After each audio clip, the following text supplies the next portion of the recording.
Here in the beautiful Pacific Northwest, 4 college teams have come to battle it out. They've descended on the CenturyLink Field Event Center to fight for the right to be called the heroes of the Dorm. These games have been fantastic. Oh my gosh. It's getting low. I don't think they're going to be able to save it in time. Oh, Melkor taking a lot of damage here, but Zero goes down. This is it. It looks like they may have enough damage to actually end this game right now. They are your heroes of the Dorm.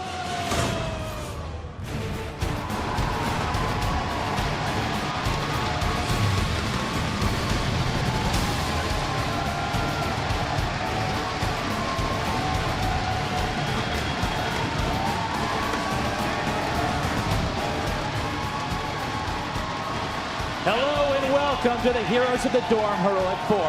I'm Nick Plott, also known by my gamer tag as Tasteless, and standing next to me is Dan Artosis Demkoski, JC Gillyweed Gluck, and Tim Trixler Frazier. We're here live at the massive Century Field Event Center, where our final 4 teams will be battling it out in Blizzard Entertainment's Team Brawler, Heroes of the Storm. Guys, it's so good to be down here with you. Oh man, I am so excited. Already we've had great games, and this top 4, anybody could win. Anybody could win, and Artosis, this crowd is insane. They were lined up around the block, and I know they're just as excited as we are to see who's gonna win. As they should be, Gillyweed. The last month of Heroes of the Dorm has been fantastic, and we have more games coming your way. Now, this is our 2nd year for this amazing esports event, and we're really excited to be partnered up with ESPN again. Artosis, these teams, they fought so hard to get this far. They really have, Tasteless. We began this best-of-3 tournament with hundreds of teams from colleges across North America competing head-to-head to get here to our Heroic 4 event. Each team consists of 5 players who have honed their skills throughout the championship bracket to get here today. And what is their main objective? To destroy their opponent's core and take home the ultimate prize, tuition for their college careers. Gotta love that. Now, Trixler, Gilly, you guys have been calling the shots since the round of 64. How has the action been so far? Well, Tasteless, we started over a month ago with over 500 teams signing up for our online qualifiers. They competed to make it into the top 64 bracket play, our version of the March Madness. And now we are here today in the Heroic 4, sporting 4 amazing teams. We have Tennessee, UT Arlington, UConn, and Arizona State. Our first matchup today is between UT Arlington and Tennessee. UT Arlington are our strategic masterminds. They bring unique strategies. They are versatile, and they play a lot of uncommon heroes that other teams they may not play or they may not know how to play against. Their opponents will be Tennessee. Tennessee, they are our surprise team. Nobody, not one of us, Trixler, predicted who that would bracket come. was insane, Bracket, yeah. it was nuts. Nobody predicted they would be here. They could be our surprise team, our underdog team even, as they're the only team not #1 seeded, but they definitely could have what it takes here. That is true, Gilly. Well, on the other side, we have UConn versus Arizona State. UConn is a team that is slow and methodical. They bring a lot of presence to team fights, but they're learning, they're growing, they're becoming a more aggressive team. But Arizona State, this team is the final boss of the tournament. They are returning from 2015, and Arizona State could potentially take over UConn and take the entire tournament. You're absolutely right. They're looking very scary. It's going to be really exciting to see who comes out on top. Now, some of you watching from home may be unfamiliar with Heroes of the Storm. If it's your first time watching, don't worry, we've got you covered. Let's take a closer look at what Heroes of the Storm is all about. Players can choose from a variety of Blizzard heroes, each with unique strengths and weaknesses to create 5-player team compositions that support versatile strategies. These strategies are then put to the test on a diverse set of battlegrounds, each with their own legendary objectives. Control a powerful Dragon Knight, or tip the balance in an eternal conflict between immortals. Each battleground is different and presents a new environment for competition. However, the criteria for victory is constant. Destroy the opposing team's core. Heroes will grow in power and talent over the course of a single game as they take out minions, enemy fortifications and the opposing team's heroes. How your team chooses to individually talent their heroes will fuel the strategy you use to address the battleground objective while working to counter the opposing team. Your effectiveness at team coordination and collaborative play will be the ultimate key to victory. All right, now that you're more familiar with the game, let's get to these teams. Let's get these teams out on the stage. First up, the #1 seed from the South, it's UT Arlington.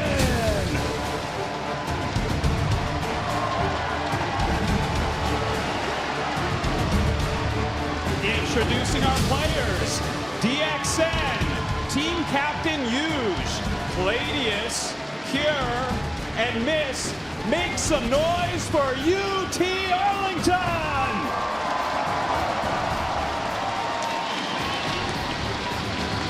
And attempting to take it all away from them is the #2 seed. It's from the South, and it's Tennessee!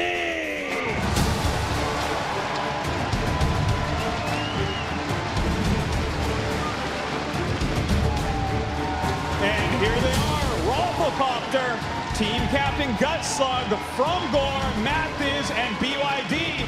Let's give it up for Tennessee!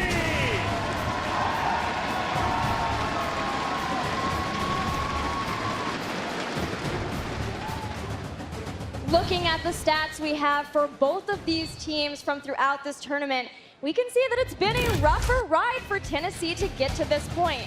UT Arlington has only dropped one game this entire tournament, and that was in the round of 8 to a very tough competitor, Boston College. But Tennessee, they have been down to the wire in several matches along the way to the Heroic 4. Yeah, Tennessee doesn't have as an impressive stat page as UT Arlington, but they are a team that can fight back when they are against the wall. Don't count Tennessee out yet, quite yet. Yeah, man, every team has a shot to make it in this tournament. Now let's go down to our esports correspondent, Anna Prosser-Robinson, who is with our Heroes fans in the audience. Anna? Thank you, Tasteless. I am indeed here with some very excited Heroes fans, many of whom have been waiting for hours to get just the perfect seat for these matches. I think they found it. I will be your eyes and ears around the stage, bringing you interviews and behind-the-scenes info as we move through the competition. We'll be back to start things off with Game 1, which is UT Arlington versus Tennessee. But before we do, let's hear from some of our players about what being in the Heroic 4 means to them. I'm really excited to be here in Seattle, be here at Dorms again, and this time we're going to take it. Still kind of hasn't hit yet, you know? Like, we're doing all this, but like it still feels like it's kind of like a dream. I can't believe we actually made it. Hard work does pay off. So excited to be here. We've worked really hard for this. I'm really proud of my team, you know, that we made it here to Seattle. It's still kind of surreal. We've been putting 6 to 8 hours of practice every single day. I would be upset if we weren't here. I think we practiced more than any team 3 weeks straight. I need to win this after all that work. $75,000 scholarship is really good for school. It would take a kind of financial load off of my back. I could come out of school debt-free. It would just set my life up. To have that literal debt lifted off of me would just be amazing. Being able to pay off my loans with that money would be life-changing, honestly. Yeah, we played Tennessee first. Super excited, super pumped. It's going to be a close match, but I think that we should come out 2-0. Tennessee victory, all the way. ASU is against UConn. We're definitely going to come out with a 2-0 victory over UConn. ASU is really good. Their confidence is going to be their downfall game 1. They're going to stomp us game 2. And then we're going to clutch it out game 3. Events like these are just going to boost esports into the popularity, into the limelight more. Not many people get to say that they're going to be on national television, so it's pretty cool. No matter what happens, it's going to be fun.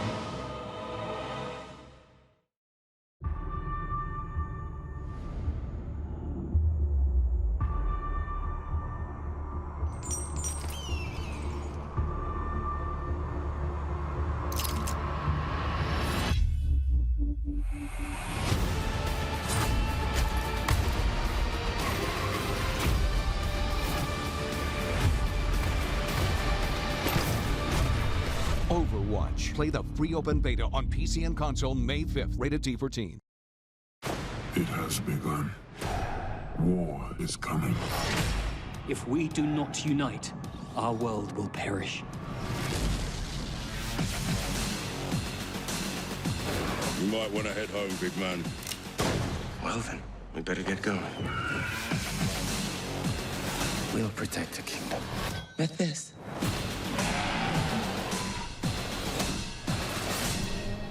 Warcraft, rated PG-13. I think you have something that belongs to me.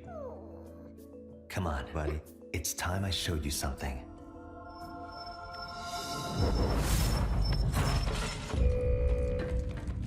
I'm detecting intruders.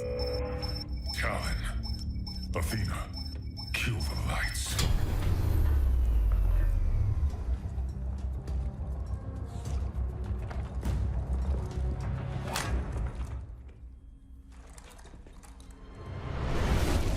Overwatch. Watch the full animated short at playoverwatch.com. Rated T for teen. Now I've got a tale to tell you of the ones from long ago. There's an evil that's been dreaming, but now it's softly screaming. From the darkness, their power will grow. It's the whispers of the old gods.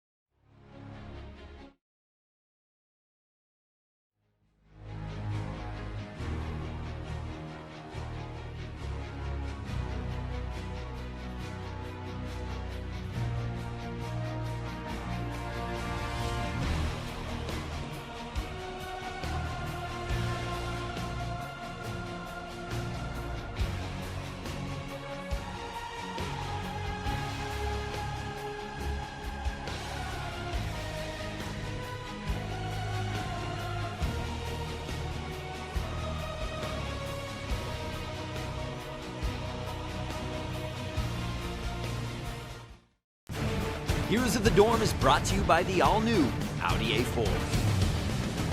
Tournament prizing provided in part by Corsair, Gigabyte, Intel, and Rosewell. This weekend only, play all heroes free, rated T.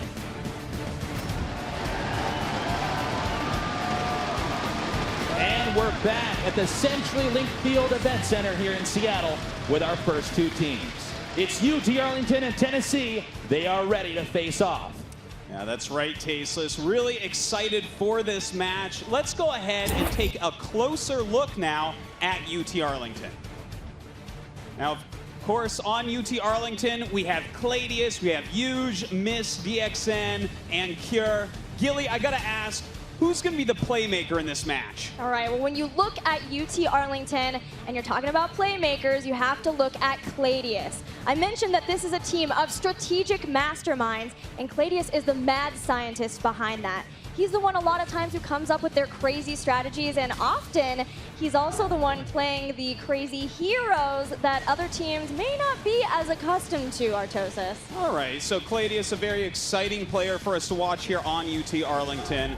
But, you know, if we take a quicker look at Tennessee, a closer look here, see who they've got in their roster to fight against us. We have Gutslug, Mathiz, Rafflecopter, Frumgore, and BYD. Trixler, who do they have to counter Cladius here? Well, Tennessee has great players, but when you think about Tennessee, you think about one player in particular, and that is Rafflecopter. Rafflecopter is made for this team to succeed. His entire team is built around him. He is an incredible playmaker, plays a ton of different heroes, but whenever you have any engagements happening for Tennessee, it's usually Rafflecopter setting up for his team. He's highly mechanically skilled, and whenever you need him and you need to count on him, he's there every single time. All right, so, I mean, it looks like what you guys are telling me is not only is this UT Arlington against Tennessee, but it's the genius of Cladius going up against the mechanical brilliance of Rafflecopter. Yeah, totally. Oh, definitely. Definitely going to be keeping our eyes on those two players and whatever heroes they do deem to choose. But first, we have to talk about the map. And our first map is going to be an old one of my favorites, Sky Temple, Gilly. Sure, Sky Temple, the beautiful sunny desert is our largest battleground that players can find themselves on. There are 3 lanes that you'll find minions, mercenary camps, and players heading down toward their opponent's structures. There are also 5 mercenary camps. If you can defeat these, they will fight for you. But of course, the battleground objective is to capture and hold the 3 different temples that will periodically spawn. If you can hold on to them, then they will shoot lasers at your enemy's structures. As they take them down, they can eventually even be used to take out your enemy's core and win the game. It's going to be really interesting to see how well they can control the center on that map. But of course, it's not just about the maps in Heroes of the Storm. There's also the draft. Now, Trixler, for our viewers at home who may not be familiar with what this process is, could you explain it for us? Yeah, sure. The draft is where you see a lot of strategy and depth come in for Heroes of the Storm. Now, it's relatively simple on paper. You start out with a couple of bans from each team. Red team will ban out a hero, the blue team will ban out a hero as well. Those heroes will not be able to be selected throughout the entire game at all. Red team will then select their first hero. Blue team will counter with 2 heroes of their own choosing as well. Now, do remember, when heroes are chosen, they cannot be selected by the opposing team in any way, shape, or form. Red team will continue with their own picks as well, building them up all the way to 3, and that's where we'll see new ban phases as well in the middle of the draft. This is where teams could see some kind of weird strategy starting to pop up, so they'll ban out a hero that could help out with that type of strategy. Here we have Zeratul and Diablo being banned. And then from there, the teams will continue picking their heroes. A 4th and 5th hero here for blue team, a 4th and 5th hero here for the red team, and blue team will have the last pick. Usually this is where you see an oddball pick, some kind of weird strategy coming out. And the draft, again, at a very high level, can be the major thing that teams could be picking up certain strategies with. Yeah, and you know, I liked what you said there, Trixler. If you pick up a hero, the opposing team cannot. So the very best heroes that the teams really want are the ones you're going to see going first. Totally. So it looks like we have our first draft ready. Let's go ahead, jump into it, and see what heroes these teams want to use.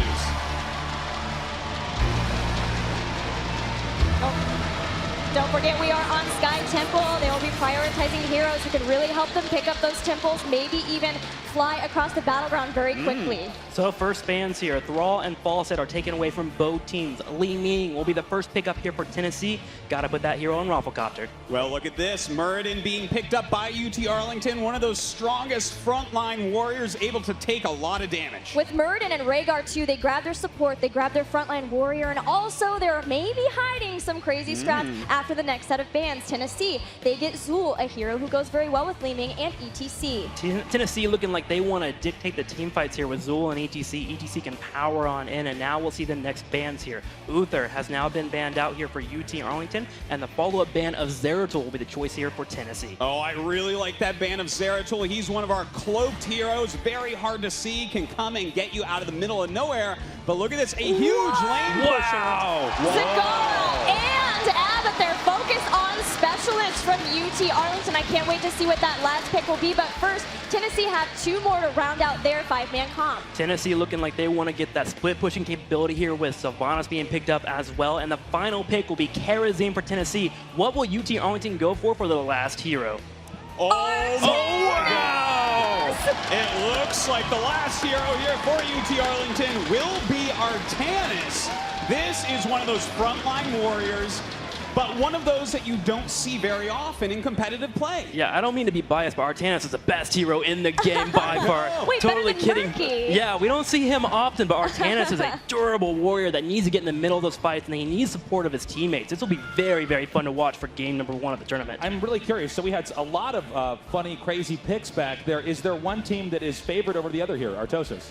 You know, if I look at it from a competitive standpoint, I would normally go with Tennessee, but with a pickup like that, Artanis as your last pick, I am loving what UT Arlington has here. I am definitely going with them. But there is so much damage for Tennessee between Li Ming and Zul. That's a crazy combination that we've been seeing throughout Dorm, Tim. I don't know if they can deal with that. You're right. Tennessee does have the wave clear, and they have the damage, but I'm going with Artanis. UT Arlington's going to take game number 1, I think.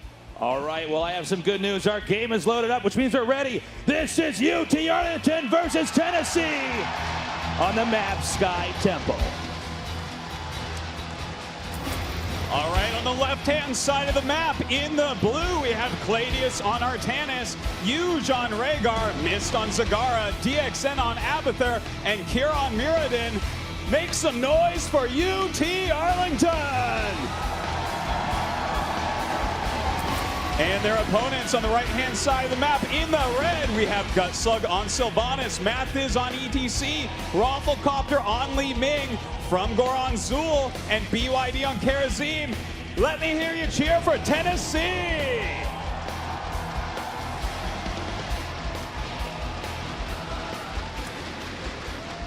Well, this is a computer game, so sometimes we do have pauses. Sometimes we do have things that go wrong. Yeah, we have a small delay, but as soon as we're ready to hop back in, we will be doing that.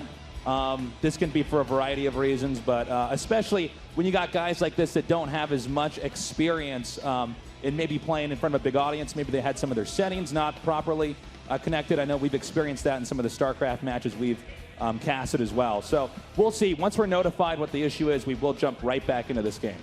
That's a really good point to make, that there are a lot of nerves here. I mean, this is a huge, very loud, very awesome crowd. And there are members on both sides who are not as used to playing. So that is always a consideration here with the nerves, especially in game number 1. Well, you know, I think the team that ends up winning this is going to be the one that feeds off of the crowd. We definitely see that in professional esports. You know, if you can get the crowd behind you and feel that momentum going forward, it really powers your play.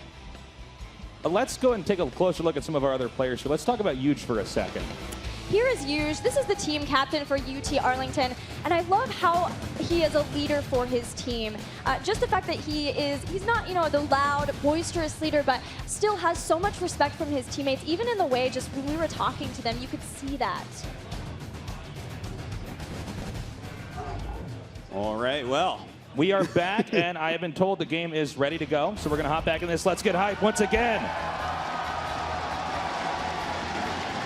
And we now have our two teams moving out here towards the middle of the map. That's right, and just teasing the crowd now. Second pause here. Hopefully that issue will get resolved pretty soon. Luckily, it's not happening right in the middle of the game. When that happens, amongst a bunch of fighting, right, and you know, attempting to control the different lanes, that could be much more stressful. So hopefully, when they do get that sorted out, we will be able to jump back into this. Yeah, and if you're wondering what's happening, I mean, this happens sometimes in esports. At this point, I'd say welcome to trolling. This is what we do on the internet. Well, we can talk about more members of the teams who are in here. Let's take a look at DXN. DXN is a teammate who has been playing with Huge and Cladius for a little while now. And what I love about DXN is, of all of the members of UT Arlington, he has actually played the most variety of heroes, as he's played 9 throughout Dorm. That's even more than Cladius, even though Cladius is the one that I normally say plays those crazy heroes. Yeah, you need those kind of players that can fill in and help your team kind of round out, and DXN does a phenomenal job of doing that. But he's also kind of a quiet guy, too. He just gets in there and he does it. Let's look at some of these other players. What about Kira? This is another interesting player that we have up here. I mean, all these guys, you got to have this perfect synergy when you're duking it out against each other. You know, there's something about UT Arlington specifically. I came in thinking, like a lot of people, like, okay, ASU has got this tournament. Like, they're just so strong. They made it to the finals last year here. You know, they look like they're the favorites, and I would say they probably are the favorites. But after talking to these guys a lot and they came down, UT Arlington really struck me, because the one question I really like to ask teams is, who wants to be a professional gamer when they're out of school? Right. Yes. And in this team in UT Arlington, 4 out of 5 were like, absolutely, that is what I want to do. And when I see players like that, they have that ambition. They have that drive to take home a tournament like this. It was amazing to me when we got to talk to them too, because after they left, all of us were just like, man, those guys are so cool. This is so esports, right? Like, they just immediately made all of us just super excited about this event. And that's just, I think it has to do with that and just how they feel as a team too. They were joking with each other, teasing with each other, but also had a lot of respect for each other. Okay, well, I've heard third time's the charm. We're ready to start this game up. Let's get hype once again as we go into game number 1 in tonight's Heroes of the Dorm. All right, let's see if we get this one going. Here we are on Sky Temple with members of UT Arlington moving down, checking out the fact that you have Sylvanas. Her trait can turn off structures, but Mathiz might be in trouble here. Yeah, looks like we do have a little bit of a scuffle in the middle of the map down here at the bottom. But everyone does back off. You know, this is very early in the game where it's really important to be hitting up every single lane with your team. Yeah, a lot of times you have a scuffle in the middle of the map, but then ultimately, of course, the only way to get that experience is to be soaking that up in the lane. So you send your, the respective heroes to that, and then the game calms down for a little bit until those temples can activate. It's going to be interesting for UT Arlington because they do have Abathur, who sits a lot more passive back in the lane. And they have to watch out for this big push from Tennessee in the bottom because they always have Sylvanas. Now, something very interesting, we didn't get to go over it too much. Oh, wow, Oh, beautiful play. Off here. Now, one important thing to note, if you're not familiar with Heroes of the Storm, when you're in the bush like that, they might not be able to see you. So hiding like that is a great way to ambush a player. Vision is always very important. That's why Zagara is a nice grab for any team, is because, as you can see, the goop on the ground, that's creep, be able to have that vision. All right, so before we get too deep into this game, too much action comes, remember, get out there, get on Twitter, and hashtag Heroes of the Dorm to vote on who you think is going to take this match. Either hashtag VoteUTA or hashtag Vote10. And we do have the point where the temples are beginning to be captured. Remember, as long as you can control the land on that temple area, it will fire lasers towards your opponent's defense. You take out their defense, you're closer to the core. You destroy the core, you're going to win the game. Well, it looks like right now we do have Tennessee taking this top temple, but a few members from UT Arlington trying to fight up, see if maybe they can poke in and take it over for a little bit. Right.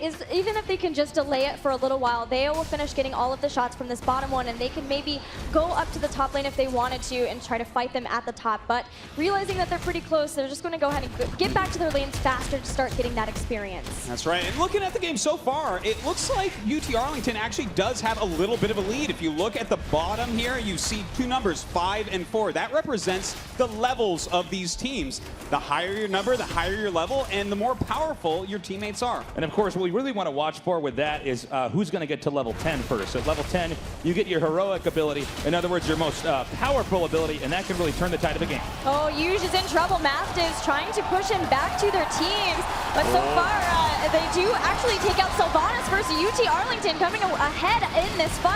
And look at this, Gladius trying to fight through here. This player that you told us to watch, Gilly. Oh, a great move there, swapping positions with BID. Does dash through, doesn't quite get a kill, but a very nice flank there by Gladius. Very good job actually saving Rafflecopter. He's the MVP of the team. It would not be unwise for Arlington to try to take him out and try to get him out of position, because if he's off, then it's not going to be easy for the rest of the team to function. Now, one thing you'll see, too, is on top of the heads of some of the members of UT Arlington is the symbiote, and that's from Abathur. He's going to be sitting in the lane soaking experience for his team, but he adds to the damage and even the health a little bit with a shield for his teammates. Well, right now, that is the head that you were talking about right there, Gilly. It's going to add that extra damage, add that extra shielding as well. Here is Gladius playing Artanis. The Artanis play is so much fun to watch. As you saw earlier, you can swap positions with people, and he wants to be brawling. He always wants to be fighting. Important to note, we just saw a mercenary camp capture there. You fight the mercenaries. When you manage to defeat them, they then push a lane for you. And that's another problem that each team is going to have to juggle with. If they have mercenaries pushing into their lanes, they got to go protect that. And it's especially strong in a moment when a temple might be active that you would want to capture. You're very right about that, Tasteless. And in fact, that bottom temple is about to come up. So they have to get up to that top lane and push back those mercenaries before this temple is up, or they're going to take a lot of damage. Now, Mist has spread out the creep to allow his team to have vision. As the rest of the members of Tennessee start to come down into this, they'll know how they're getting into this bottom temple. And one thing important to note for the viewers at home who have never seen a Heroes of the Storm game, vision is very important. You want to be able to ambush your opponents. You want to be able to track where they are and where they are not. And that's why having that creep covering the ground, giving you extra sight is oh so important. Well, right now it looks like that bottom temple is active. All of the teammates coming down, seeing what they can get done. It looks like so far UT Arlington is controlling this temple, getting that extra damage, but down comes Tennessee. The thing is, though, you have to funnel into this fight. We'll see if they can do it correctly. Gladius in a bit of trouble. It does have the help from that Abathur symbiote. It swaps places to try to save himself, but it's not enough. No, he does get blown up right there. In the meantime, Yuge being tracked down here. Mathis slides in, dealing a lot of damage, and it looks like Frumgore coming up, and they will take him down. That's a big win right now. It's now a 5 versus versus 2. UT Arlington right now on the run. Tennessee beginning to push in this bottom lane. Because they have Sylvanas with played by Gutslug, her trait allows you to turn off structures. So whenever they get a good team fight like that, they can turn off the structure and easily take it out. And that's just less shielding for UT Arlington from these temples. That is very right, Gillian. It looks like level 10 has been reached here by Tennessee first. So the underdogs actually having the upper hand right now. Very scary moment for UT Arlington. They just now managed to get to that level 10. But in the meanwhile, after that last battle, Tennessee is now managing to go ahead and dominate the rest of the map. Here's the replay from that last fight. As you can see, Cladius did try to swap places with Mathiz, but just couldn't in time to get back far enough to his team to survive. Yuge also trying to just run away where he can, even goes into his mount form to try to run away, but they're able to catch him and get 2 for none in that fight. Yeah, that was really well done by UT Arlington, and we're going to have to see if they can hold on here because Tennessee is playing a fantastic game. I don't know, Gilly, what is UT Arlington supposed to do right now to come back? Something to remember about UT Arlington and the composition of heroes they have is they are focused toward the late game. If they can start to draw out fights without losing anybody, that's time that Abathur just sits in a lane and allows his Locust to start pushing down some of the structures of their opponents. You know, another thing to keep in mind is this is the first time they've ever played on a stage this big. And, you know, sometimes no matter how much you know or practice at home, being in a live environment with the world watching, it's a completely different beast. Oh, absolutely is. And look at this. Oh, beautiful switch there by Cladius going down on a Gutslug.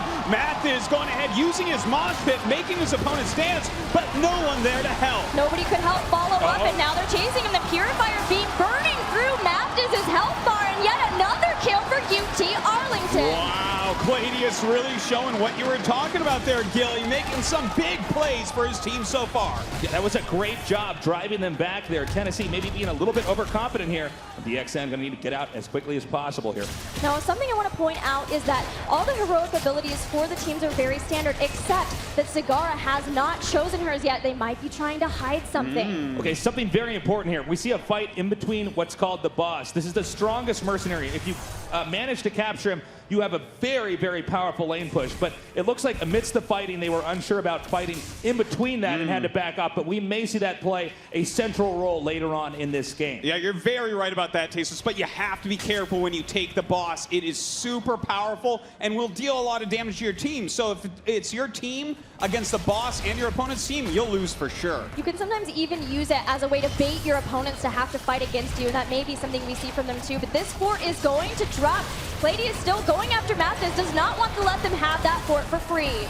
Whoa, great pick back there. Beautiful pickoff, and it looks like we do have Arlington pushing forward right now. Mathiz in trouble. Mathiz goes down. 2-0 as temples are spawning. Tennessee had somebody in the bottom, but realizing now that they got the rest of the shots, they've got to get away before the rest of UT Arlington comes knocking. That was a great narrow escape back there. UT Arlington, they had a bumpy start, but it seems like they've really gotten things back together. Yeah, they're really showing a lot of skill so far with the way that they want to play this. You know, utilizing DXN on Abathur. This is Abathur right here. It's such a strange hero, plays very differently. A lot of the times, it's not even in the battle. Yeah, Abathur's funny because he can do a lot all over the map, but he has to hide. We see him actually going towards this bush. If Abathur is ever spotted, he's in big trouble. You got to be very careful. He's incredibly weak and can die very fast. So a very smart Abathur player has to be very sneaky. Right, he doesn't actually fight one-on-one with anybody. Cure is going to get hit by the prison. The rest of the team moving around to see if they can do something about this. Mist might actually be the one in trouble as the rest of the teams are coming in. Yeah, it looks like a lot of damage being put down on the Mist right here. He might be able to get out, and a beautiful heal coming out of Huge. Gutslug taken out from Gore, maybe in trouble too. Did try to poison everybody, but that's a huge mosh pit on Cladius. Oh, they do take down Cladius, the linchpin of his team. In the meantime, we do have DXN's clone getting very, very low. It looks like it will be taken out in a matter of seconds, but Math is getting low as well. The reason you can do that is because you are the clone for the Rafflecopter, even in trouble, trying to slow down where he can, but he's not going to as Hughes jumps in.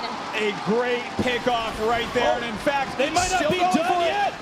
Will they be able to get Mathis? It looks like BYD covering for his teammate there. Great zoning there, actually managing to push him back, because if they lost another hero, that would have been disastrous. So instead, headed northbound out here, it's going to be another tower, at least for the time being, in the control of UT Arlington. Just an update on Zagara. She has taken Nidus Network as the heroic ability. This is not something we ever see in competitive. It's always Devouring Maw to allow to zone. So tell me, because Devouring Maw that used to allow to zone, and the Nidus used for something else that you want to tell us, what is the game plan you think here from UT Arlington? Well, whenever they get into a big fight, we already talked about Abathur's ability to split push in a different lane. Now, with these Nidus Worms, she can go all over the battleground. Wherever she gets into one, she can come out into another one.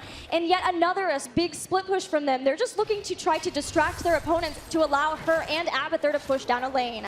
Wow, this is such a cool strategy to watch. It looks like UT Arlington really doesn't even want to fight. They just want to run away, keep away from their opponents, and win all the map objectives. It's not even bad for them to fight two at the same time, because they have been fighting two. So yeah, you're exactly right. If they're able to do that, they can get a lot done as long as they can distract their opponents. Well, that's one interesting thing about this map to begin with, is you don't always have to go all the way across the map and actually ever fully engage the core. You just have to get the map objectives, and it seems like this strategy is tailored around doing that in an even more profound way, because we've seen plenty of games where, yeah, the map objectives won, but also sometimes they could just get in there and push as well. Well, right now we do see a lot of mercenary camps being taken. A lot of times this is what happens when you slow down, but look at this. We actually have DXN coming in, and that was actually a clone of Miss Zagara. This is a very interesting strategy that we're watching. Now, Abathur, this bug right here, his heroic ability is to clone another hero for a limited time.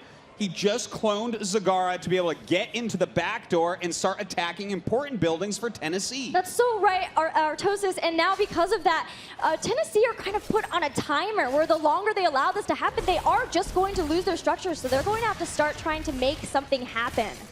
Another important moment in this game is when they do get to level 20. Gilly, what exactly do they need to do getting to level 20, I should say both teams, if they're going to manage to pull through here? Tennessee is really looking for a fight. Like I mentioned, they know that they are put on a timer with this kind of strategy coming out from UT Arlington. So that's why we saw them be so aggressive. But with the creep that gives them vision, it's going to be tough for Tennessee to ever find a spot where UT Arlington won't know this is about to happen. Well, it looks like we do have a fight starting right now. Kier getting caught out, and in fact taking a lot of damage here, but a great heal from Huge on to Kier.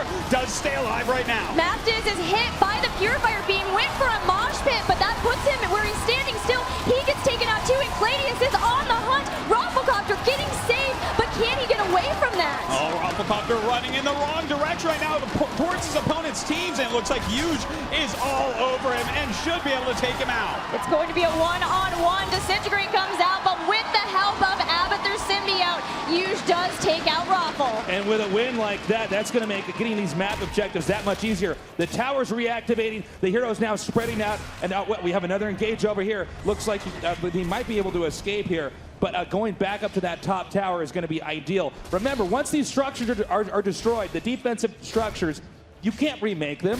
They're gone forever, which means you become more and more exposed as the game goes further, only allowing yourself to be further punished. Yeah, and if they end up losing one of these keeps, one of these back structures, the core is open and fair game, and that's how you win in Heroes of the Storm. You kill the core. Actually, that's a very good point. I think we should highlight that again. It's not just that the towers will take out all of your opponent's defenses. They will eventually whittle it down to just the core, and of course the winning conditions for the game are destroy your opponent's core. Right, and you can push in and do that yourself. You don't have to use the Battleground objective, but you do still have to have a keep taken out. So the minute a keep goes down, that is a condition, a win condition, where if you win a team fight, you can go straight in and take out the core. Well, right now we do have more temples up. Looks like the top one will be caught by Tennessee, but UT Arlington right now is in a pretty good spot, I would say. They're getting very close to level 20. They're getting much stronger than their opponents, and they've actually gotten more damage on their opponents' buildings as well. So they're playing very well with this very unusual composition.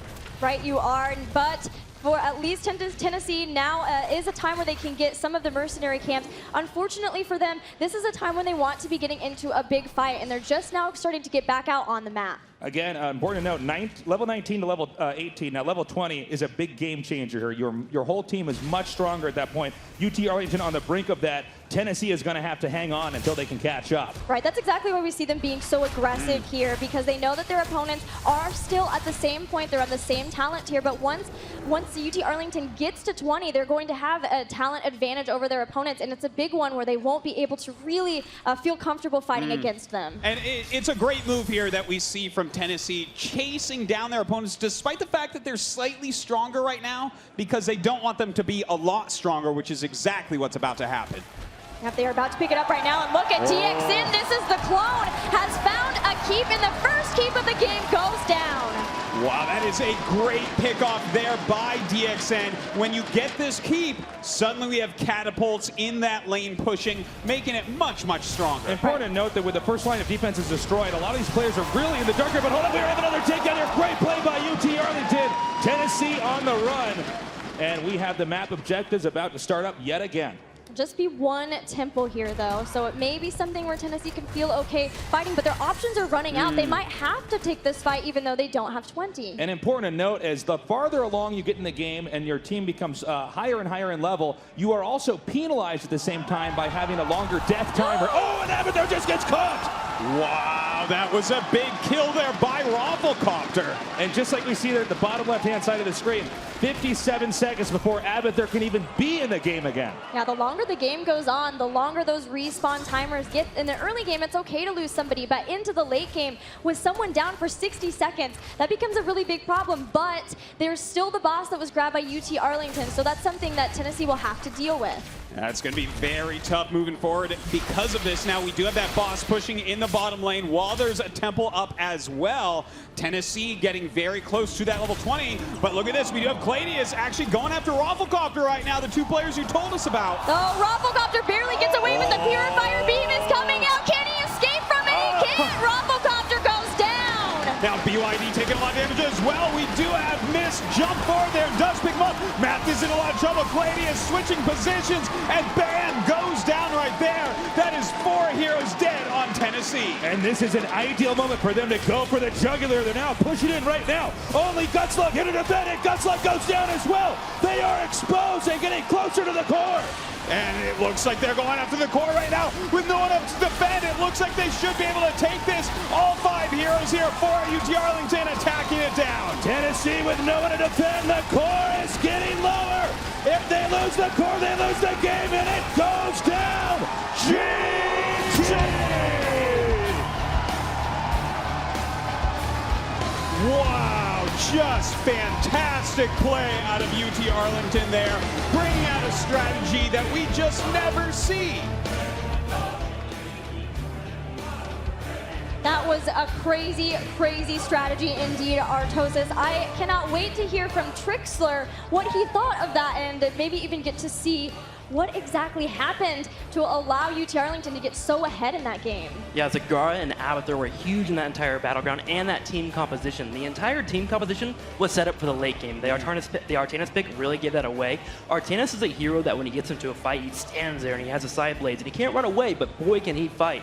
Our Avatar and Zagara are heroes that you want to get into a fight right away because they're not the best team fighters if you can get on top of them. But the Nidus Network pick was super awesome because the Nidus Network actually allows for Zagara to jump into it, and it's her own personal hospital. She can heal up and get going from there. So Rhaegar was able to heal Artanis, who's a hero that's going to stand there and fight and has shields that can pop constantly, and keep him alive while Zagara can do her own thing. And then Avatar just keeps breaking everyone down slowly throughout the game. So Tennessee is forced to go in for fights, and although they did get a couple of great pickups, when they get into a straight fight, they get picked off. So we might be having a replay here to show you some of that cool stuff, but overall, what a fun composition.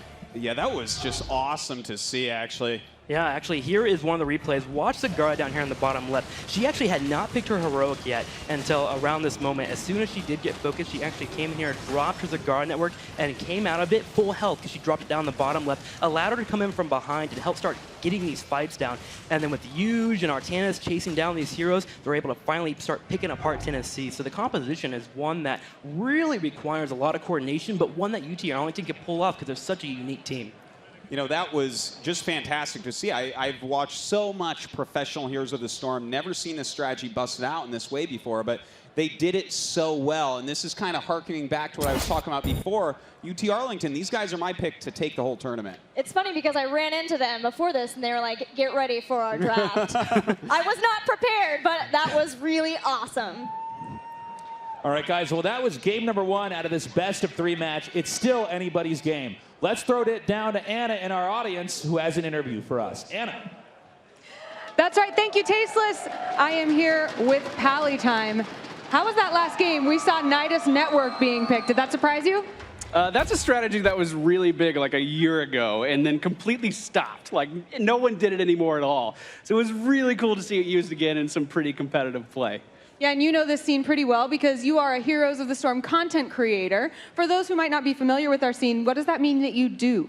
Well, it's complicated. I'm a content creator for Squadron, and I play video games, and I share it with other people. I try to show off, you know, how much fun you can have within this realm of Heroes of the Storm, because a lot of people take it really seriously. I like to just have a good time.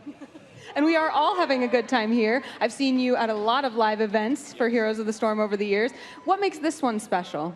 Honestly, I love the way this venue looks. Just on pure appearance alone, this is by far my favorite. I think last year Dorm was impressive, and then this just one-upped it. Well, it's really cool being here in person. A lot of people seem really excited. What's the word on the street? Who are people excited to watch? What are they excited to be doing here? Michael Udall. Everybody has been talking about him winning the whole thing. I'm sure you can hear him behind me. He's definitely a fan favorite. Well, we'll have to see how he does. Are you rooting for Arizona State? I was rooting for FSU because I'm from Florida. I love Florida State, and they were wiped out like immediately. I don't want to talk about it. All right. Well, we won't make you talk about it anymore. Thank you so much. Enjoy the event, Pally Time. And guys, we will be back with Game 2 of UT Arlington versus Tennessee right after this.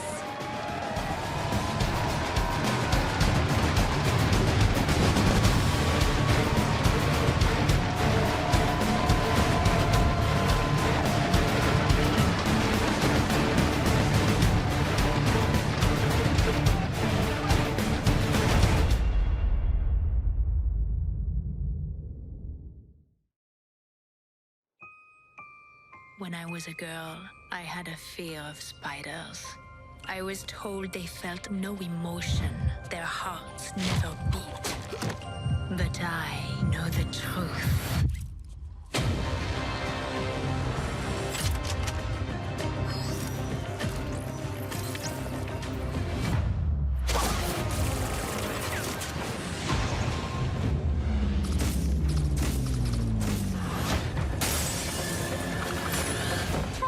Another party, love?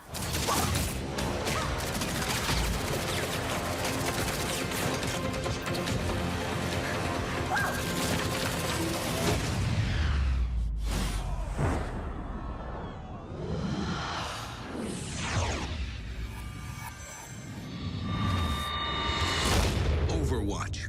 Watch the full animated short at playoverwatch.com. Rated T for Teen.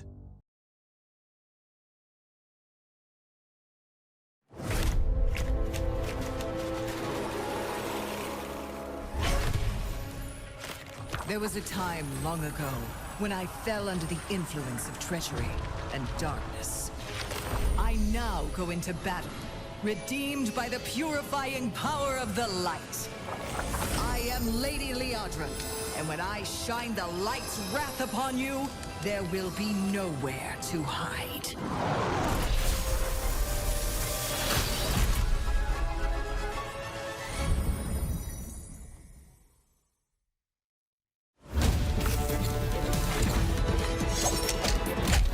Drop the beat.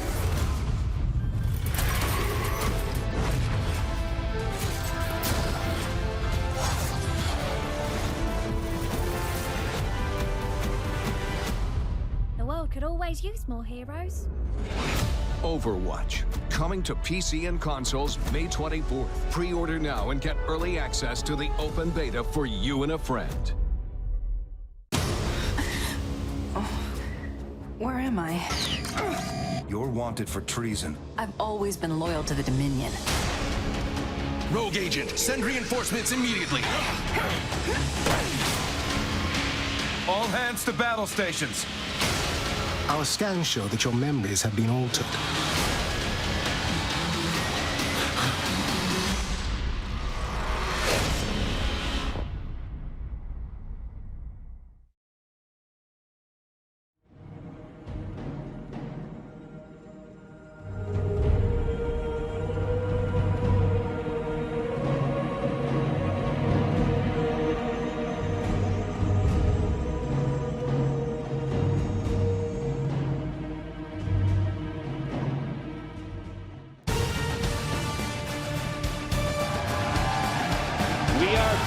At the CenturyLink Field Event Center at Heroes of the Dorm. I'm Tasteless, joined by Artosis, Gillyweed, and Trixler. And I got to say, that was a pretty crazy game, Artosis, from UT Arlington. It was, man. I mean, we went on commercial, but all we did was talk about Heroes of the Storm. I mean, that was such a crazy strategy. I loved it. Are they going to keep playing like that? I mean, that's the thing about crazy strategies, is it only works one time. So maybe we'll see something different for them, or maybe they'll go standard knowing that, hey, only one more game in this best of 3, and we're going to the grand finals. Yeah, we're going to have to see some kind of other plays here from Tennessee, and I think Gutslug will be the main guy we have to look at. So we'll talk about him a little bit later on. All right, well, I mean, we can talk about how many people actually predicted UT Arlington to win here, since they look so good. Yeah, looking at it here, we have Arizona State with a 9.55% chance to win the entire tournament, by the way. When we started this out, there were 64 brackets, so 10% is actually a lot. UConn with 5%, UT Arlington with 3.94%, and Tennessee down there barely with 1.76%, but they're here to prove people wrong. Wow, I mean, a full 10% of people who filled out their brackets thought that ASU is going to win. They're going to be so sad when UT Arlington takes it all home. Well, really quickly, I have Gutslug to talk about for Tennessee. If they are going to take it home, we're going to have to rely on Gutslug. We saw Rafflecopter in the last game really being zoned out a lot by the healer, Huge. Every time there was a team fight, Huge was looking at Rafflecopter and making sure to apply the heals where the damage is coming from. And we saw Gutslug on Sylvanas last game. Normally he plays aggressive melee heroes like Thrall, Sonya, Zeratul, heroes that can jump in front of your face and apply the damage. And he was playing on a passive hero. This game, in game number 2, I want to see him be more aggressive, and I want him to be on a melee hero because he does so well when he's playing those types of heroes. You want him to go back to his roots? Back to his roots, that's just for sure. A little bit. Well, on the opposite side for UT Arlington, a big power player there. Well, we talked about Cladius, but Mist on that Zagara, picking up the Nidus network too. Mist was everywhere at once, and here is Mist, I believe a streamer of heroes, but there is Zagara with only 1 loss, and that was the only game that they have lost versus Boston College, but 6 wins on Zagara, a hero he obviously feels very confident with. Well, he was absolutely excellent on Zagara in that match, and it was really cool to see as well DXN, you know, making that clone Zagara, being able to jump through the Nidus, stealing that extra damage. Just loved it. Gotta agree. I love them exploring the hero and really pushing it. Remember, those 5 wins were with Devouring Maw. Now he has a 6th win here with the Nidus network built. So very cool. Kudos to Mist. All right, guys, the next draft is ready, so let's go into it. Our battleground is going to be Infernal Shrines. All right, this is going to be pretty good, guys. Infernal Shrines, a map we'll talk about in a minute here. I cannot wait to see, will they try another crazy strategy? Well, the first ban going here for Falstad will be the pick for UT Arlington, and we're seeing Falstad bans a lot. It's because Rafflecopter in the early rounds was destroying on that hero. Thrall will be the follow-up ban here for Tennessee. Yeah, Falstad's heroic ability, Mighty Gust, allows you to be very aggressive and push a bunch of members of your opponent's side into your team, or if you are not ready for a fight, to push them all away too. And obviously, that was not the case for Tennessee. They didn't have that, and UT Arlington was able to fight and brawl that whole entire game. Yeah, you know, definitely an absolutely fantastic hero in Falstad, but I gotta tell you, my favorite hero to use, this guy right here, Greymane. He is a werewolf. I'm on Team Greymane myself here, and I gotta say, he deals a lot of damage in these games. A strong hero to pick up for UT Arlington. It's also a hero that Tennessee wants, so they get the 2 for here. They get the hero that's amazing at getting into engagements, and they take it away from Rafflecopter. Great draft already here from UT Arlington, and it looks like this game, rather than playing passively, they want to get in the face of Tennessee. Tennessee is grabbing Tassadar. That will help him with that. He can deal damage, but he can also help support his team with shielding. So if they know that their opponents want to get into their face, he's going to help them try to mitigate that. And now they've also grabbed Muradin, a hero that UT Arlington prioritized early in the last game. Well, Muradin is definitely one of these heroes that everybody fights over throughout Heroes of the Storm. He's just so strong up in the front line. The hardest kill in the game, I would say. Yeah, he's great on this battleground as well. You're going to be fighting for a lot of minions in the middle of the map, so you're going to see him trying to engage. But here we go, Rhaegar and Zul. The pickups here for UT Arlington. Great healing already, and then that wave clear we saw in game number 1, now available for UT Arlington. Yeah, Zul is going to be great for them too. Hey, there you go, Tim. Love that face. So cute. Zul is going to be great for them because they have someone who can lock down a hero, and as they put damage on them, Greymane can jump in on top of them to help execute that too. So still we're seeing a composition that will allow UT Arlington to be very aggressive against Tennessee. I really like this ban on Sonya coming from UT Arlington because Muradin and Sonya being brought together, they do so well together, especially on this map in a controlled area. You're going to have a lot of fighting in the middle of the map, so a great ban. And don't forget they have Tastar as well to help out with those two, keeping them alive with their shields. But it looks like the next pickup is going to be Li Ming, one of our newest damage dealers in Heroes of the Storm. Li Ming, the big deal with her is her trait Critical Mass. If the team can kill a hero on their opponent's side, all of her abilities, the cooldowns reset immediately, including her heroic abilities. So once you start getting that going, you can use this, your heroic ability, Disintegrate, over and over and over again to continue to get those kills. Yeah, Li Ming puts out a lot of damage, and when you put it in the hands of a player like Rafflecopter, you're going to see results. So nice pickup here for Tennessee. Now, on the opposite side, I'm wondering what they're going to be getting after Uther is now picked up for Tennessee. So they now have double support, by the way, so they can keep Muradin alive, stay near Li Ming, and provide those shields. UT Arlington, though, if they can get heroes here that allow them to engage pretty hardcore, they can get past Uther and Tassadar pretty easily and get to Li Ming. You know, so far I'm really liking where UT Arlington is going with this, guys. I mean, they've got some great clearing heroes here for getting rid of all those minions in the lanes. They've got some great damage, some great healers as well. What do they need to finish this off? Looks like Illidan is the answer to that question, Artosis. And that is not what I was expecting to see there. Now, I look at the composition that Tennessee has, and with prioritizing Tassadar and Abathar too. Abathar! UT Arlington really bringing the big guns here with Illidan and Abathar. Illidan does some crazy flips, but if he can get on top of people, he can bring in that damage. That's a hero you want to take out Li Ming. That is, I'm getting chills right now, guys. UT Arlington off the hook with this draft. Where will we see this finished up for Tennessee? Wow! Oh, Kerrigan coming out. These guys aren't holding back anything. Kerrigan's a bit of an oldie for us. She was here last year in Heroes of the Dorm 2015, but bringing it back in Heroes of the Dorm 2016. Kerrigan is a combo-based hero. She jumps into the middle of the fight, brings everyone together, and stuns them out for her team to follow up in. She's going to be a great pair here with Tassadar and Muradin. Interesting pick, but one that totally works with this composition. Another good thing, too, is Uther provides a Divine Shield, which gives you 3 seconds of invulnerability. And Kerrigan, as she does damage, starts to build up shields with her trait. That Divine Shield can give her that 3 precious seconds for her to be able to build up those shields so she can continue fighting after it's over.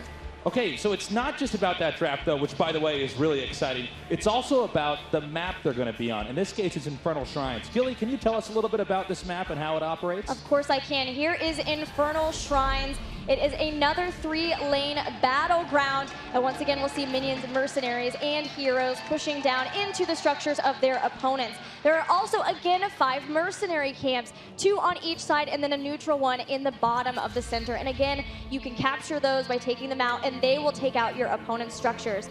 The objective of this battleground is to activate the shrines, of which there are 3. When you activate it, defenders will come up, and if you can take out 40 of those, a Punisher will pop out and start to push down the lanes, attacking the structures, and importantly, the heroes of your opponent's team. Just like that, when they jump on them, they will stun them, and that's a lot of times a place where you can be able to go and take out your opponent's heroes. So on a map like this, with the team compositions that they have, who do we think is the favorite here? Is it just UT Arlington based off the skill they have alone, or is it possibly, is there another answer that we could see coming up here from them? Okay, I love the Kerrigan pickup. I think it's awesome. There's so much weight on Kerrigan's shoulders, though. If Kerrigan can't get all the kills, I think they're going down because UT Arlington is playing really weird sets of heroes. and it's working out perfectly for them so far. UT Arlington has no Warrior 10. That is very true. So they could be taken out pretty quickly. I think Tennessee actually has a composition here that has a lot of control, a lot of stuns. So they can actually deal with Illidan, and that could put us in game 3. So I'm rooting for Tennessee. I would love a game 3 too, so that's definitely my prediction as well. Well, I got some good news. Game 2 is loaded up, so let's do this. Arlington versus Tennessee on the map, Inferno Shrines. Over on the left side of the map, in the blue, we have Cladius on Illidan, Yuge on Rhaegar, Mist on Zul, DXN on Abathur, and Kira on Greymane. Give it up for UT Arlington! And their opponents on the right side of the map, in the red, we have Gutslug on that ever-important Kerrigan, Mathis on Muradin, Rafflecopter on Li Ming, Fromgor on Uther, and BYD on Tasser. Make some noise for Tennessee!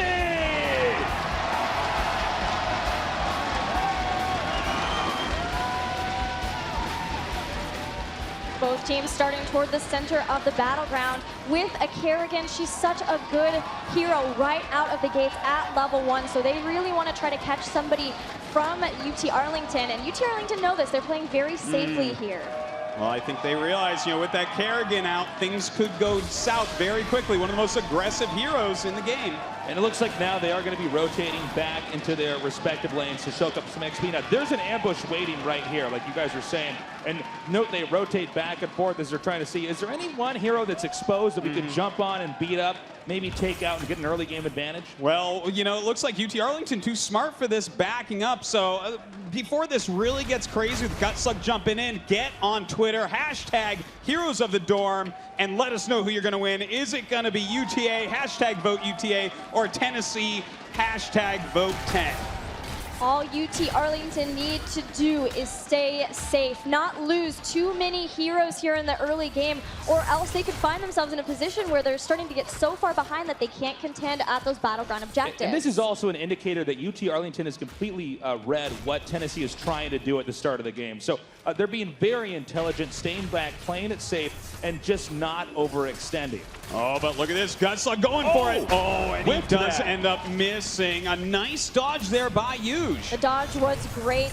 See, the Bone Prison holds down Gutslug, but for now they still just want to play safely here, especially because our objective is about to start. All right, well, this objective, very important, like you were talking about, Gillyweed. The Punishers are so strong. You really want to win them so they can push the lanes. Yeah, when you get a Punisher, think of it like we saw that big boss last time pushing out, except even more insane. It's almost comical. Very scary, so you definitely want to try to get control of that. And if it does, your opponent does get Punishers pushing them, you got to know how to handle it because the Punisher's got a mind of its own. It certainly does. Well, right now we do have Tennessee coming up through the middle of the map, but already UT Arlington with a big advantage here on these monsters, already killing 17 out of the 40 required. Yeah, you can see down in the bottom the amounts that each team has. None yet for Tennessee, but they are starting to rotate in. And you can tell by the color of this that it will be a Mortar Punisher, generally thought to be the weakest of the 3 types of Punishers that can come from a shrine. Oh, that's something also we should highlight. Yeah, there are 3 different Punishers. They all have 3 different abilities, so it can be pretty crazy. By the way, they're Illidan right now on the run. Got to back up here. And it looks like right now this is going to be Tennessee's turf. Yeah, looks like Tennessee has pushed them off for the time being. Cladius took a lot of damage there, but he is healing up, coming back onto the battlefield. And it might be too early to come back in, though, as Cladius gets taken out of this fight. An early, not very long of a respawn timer until he's back, but this does give Tennessee a lot of time where they have all 5 heroes up to try to get the shrine. Well, they're doing a great job now. They're leading here. They have 25 monsters killed up there out of the 40. They're getting closer and closer, and they might actually end up winning this Punisher. And remember, you got to get those 40 kills on these little monsters up here, like you see at the top of the screen. When you get that 40 kills, that's when you activate the Punisher, and you got complete map control. Remember from last game that, once again, there is an Abathur. So this entire time that we've had all of the members of Tennessee up here, they have had Abathur in the bottom lane soaking and giving UT Arlington experience. All right, as you can see, the Punisher jumps over now, beginning to engage on the inside defenses here for UT Arlington. On the outside right now, Tennessee is beginning to tear apart the gates at the first line of defense. Math is actually jumping in there, trying to get some additional damage done, but finally the Punisher is taken down. Looks like Gutslug taking some damage, but taken down Kier. Beautiful move by Gutslug. Oh, Matthews dwarf tosses away at the last second, somehow surviving behind enemy gates. Look at that, Gutslug very low as well, and Tennessee somehow makes it out of there completely alive, but that was a very nice recovery on the Shrine. That was a very nice amount of damage done to their opponents as well. It's pretty crazy because that could have actually been a trade had Tennessee not executed it so well, but instead it was a loss there for UT Arlington. By the way, guys, look at that. Most people think UTA is going to be able to take this game. I guess they don't have faith in Gutslug, but watching this, I'm starting to. And by the way, guys, stay out there on Twitter. Keep tweeting us. Keep letting us know who you think's going to win the Heroes of the Dorm. Once now that the Shrines are done, both teams going back to the lanes, focusing on that all-important experience, trying to get their heroic abilities before their opponents, especially before the next Shrine phase starts. But there are also mercenary camps up for grabs, and we saw UT Arlington already working on those earlier. Oh, right now we actually do have a lot of wave clearing going on. Right now we see both teams just trying to push the lanes in as much as possible, get a little bit more damage done to their opponents. But really how this game is going to be won is going to be through those Punishers. At level 10 here, is there going to be a team with a specific advantage or disadvantage? Gilly, what do we want to watch for on both sides here when we get to level 10? Because that's where the heroic abilities kick in, the most powerful abilities that each hero has in the game at this phase. What should we be looking for? Well, I'm a little bit scared of UT Arlington just because of the Nidus Network problem from last time, but likely he'll get Metamorphosis to allow him to get a lot more health because Cladius, as you can see, having trouble with all of the damage coming out, but they do take out Kerrigan. Rumblecopter even goes down, and 3 for nothing. Will it be 4? Oh! Math is taken out there, and UT Arlington wiping 4 members of Tennessee, taking a big lead early in this game. And note how they're forking out now. They're taking all the other mercenary camps they can around the map. Meanwhile, getting the map objective, getting closer and closer to getting a Punisher. The lanes continue to push in, as right now it was for at least a little bit there. Only one hero from Tennessee able to defend 3 lanes with 5 heroes on the map. Well, right now, level 10 has been reached. We have mercenaries going out for UT Arlington as well, so Tennessee can't really attack in. It looks like this Punisher is a foregone conclusion. It's going to be going to UT Arlington. Right, and this is a really important point of the game because if UT Arlington can continue to be ahead at talent or levels where they give talent tiers, then they can control those. But here is a replay of that last fight, and being able to take out Kerrigan was so key there. The rest of the members tried to get in to eliminate Cladius, but they just couldn't in time, and because of that, 4 for nothing, and now UT Arlington also getting a frozen Punisher. The Punisher is out, and he is pissed. He's going to start pushing this lane in right here, right now, down towards the middle, and it's going to be up to Tennessee to try to hold this off. All right, well, it looks like right now we are going to have a little bit of a fight up here. Cladius taking some damage. The rest of Tennessee hiding in this top lane, staying away from the Punisher right now. I have some exciting news because there is the hunt on to Gutslug! Oh. No Metamorphosis for Cladius today. That means that he can fly across the battlefield very quickly to jump on somebody that they might be able to take out. You know, that's one of the scariest things you can see in this game is a player like Cladius on a hero like Illidan flying across the map to try to kill you. Yeah, it really makes you pick your engages in a really interesting way.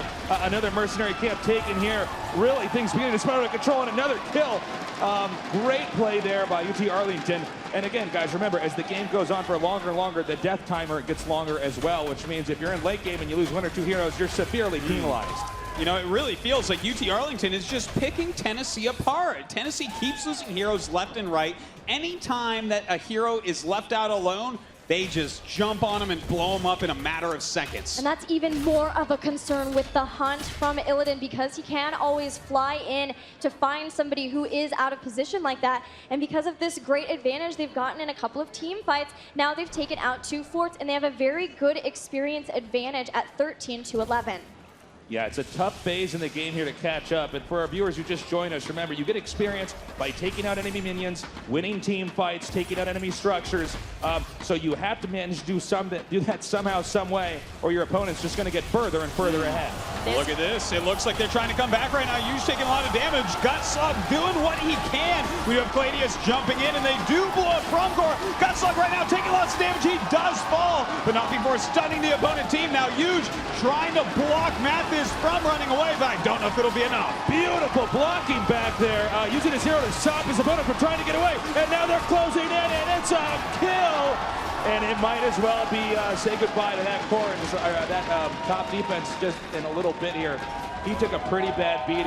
Yeah, that was just crazy. I cannot believe that they actually ended up killing off Mathis, one of the toughest to kill heroes in the game, but they chased him right down. Yeah, I have to hand it to you. You were talking about the body blocking, as we call it. Yeah, let's highlight that. Even though he was low on health, knowing the limits of his hero and the ability to keep him to his team just a little bit longer until they could catch up to him and take him out. Even underneath the fort, it was a risky fight, but they know they're so far ahead, and if they could take him out, it would really pay off since a shrine was spawning. Yeah, his hero was operating a lot like a lineman, just trying to make sure that the other player couldn't get past, getting in there, blocking him off, and then the rest of the team came in and just closed in on him. Well, it was a great play, really helping them to get ahead. So they've gotten to start this top shrine first. But here we go. We do have Tennessee coming up. Here we can see Cure, who has been playing the Greymane, normally the warrior player for the team, and as he jumps in at Greymane, they take out one hero. Gutslug will be in trouble again.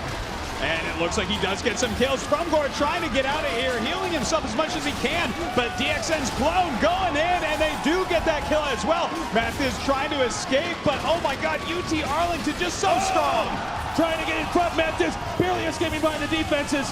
And now going back, it looks like we're going to have this the last outer line of defense right now from Tennessee destroyed. And by the way, Arlington has basically been untouched for most of this game. If you look at the bottom right-hand side of our screen, you'll see what is the map. You can see that there's still plenty of structures, plenty of defense until they could ultimately get to the core, which is where all of that is set up to protect. Yeah, you're very right. The whole front line is completely gone, and they've been getting kills left and right. They're winning the shrines at this point. I mean, Tennessee is in a very tough spot, despite some flashy plays from Gutslug early on. Right, especially because they find themselves at a 3-level disadvantage. 13 is one place where you can get a talent tier, and yes, they caught up there, but just in time for UT Arlington to get to 16. A Punisher has been grabbed. Gladius may get caught out here. He does not. He gets away with this, using those warriors to keep them from chasing him, and Gladius survives. That was insane. Oh my god. Missed with the most beautiful. I can't even believe that he just saved Gladius. Look at this, Gladius, the crazy guy is jumping back in and gets back out. All this time, too, a Punisher has been up in the top lane, starting to work on that second line of defense. Meanwhile, on the other side, the Punisher going nuts over here, and they're going to take out that last line of defense, meaning the top lane is completely exposed. If Tennessee loses their core, they will be losing this game. It's taking some damage right now, but the Punisher does turn, attacking BYD. We have Fromgor coming out. They do try to kill Kira, but don't quite get him. Gladius flies in, and Gladius is blowing up everybody. Mathis is in trouble, gets back into the base to heal, but all this time, there goes the core. The core is getting too low. I don't know if they're going to be able to save it in time. And it goes down. GG! Wow. UT Arlington taking this series 2-0 with just dominating play in this last game. Yes, it was crazy indeed. 2 different strategies we've seen. How far down does the bag of tricks grow? Does it go? Do they have more even for tomorrow? Because they're going to need it.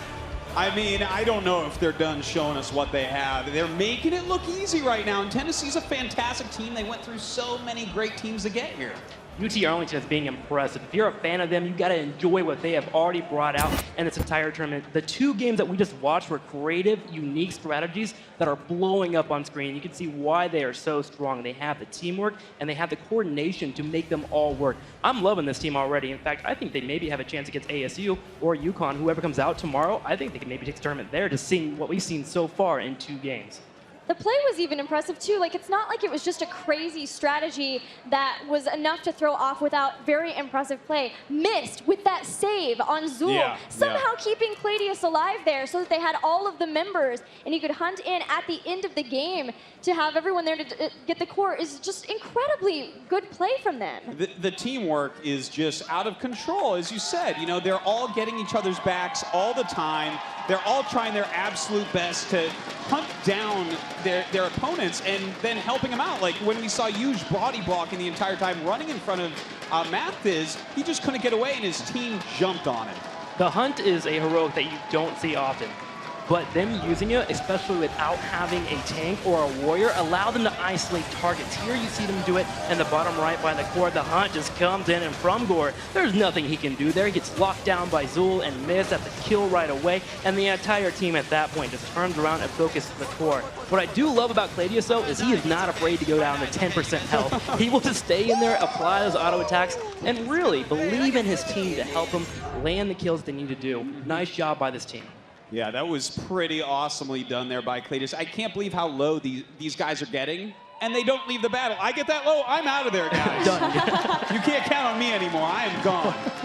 That's definitely the difference between these guys, the pros, and us up here playing.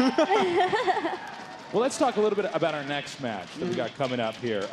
You know, Arizona U is looking really scary here. Yeah. A lot of people are saying that they might be able to take the entire thing. What are your guys' thoughts on that? Arizona State is like fantastically strong, right? I mean, they were kind of favored at the beginning of the tournament. They've beaten everyone in their path and made it kind of look easy, like we just saw, you know, UT Arlington's strength show.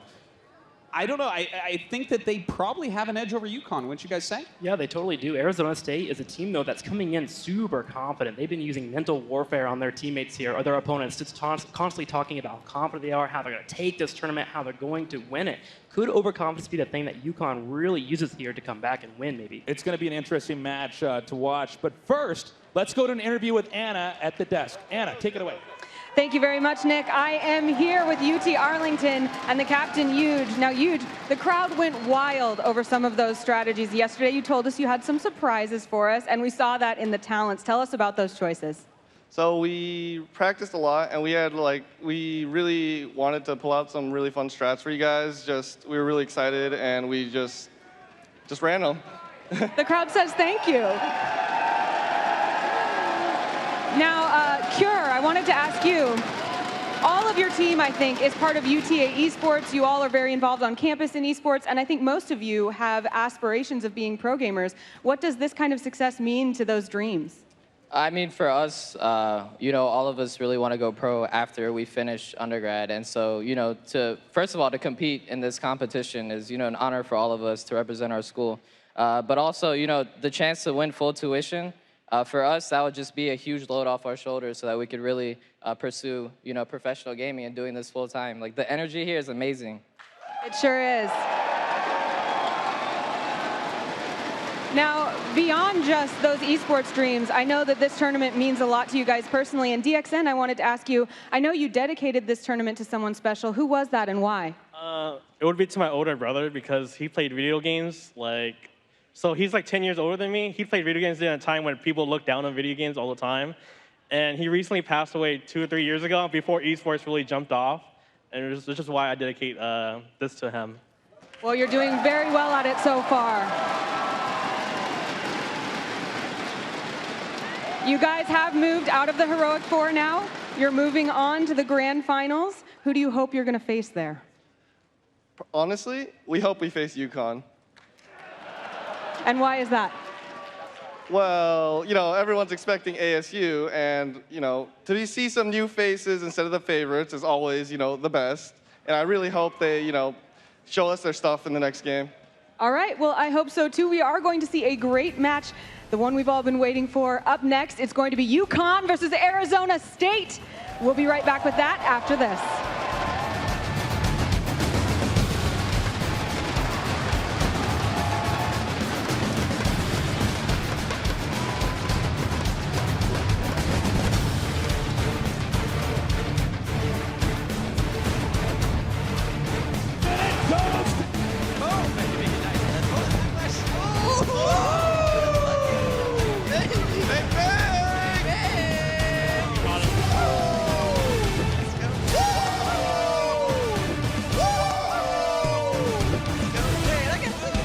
Yes, it was great.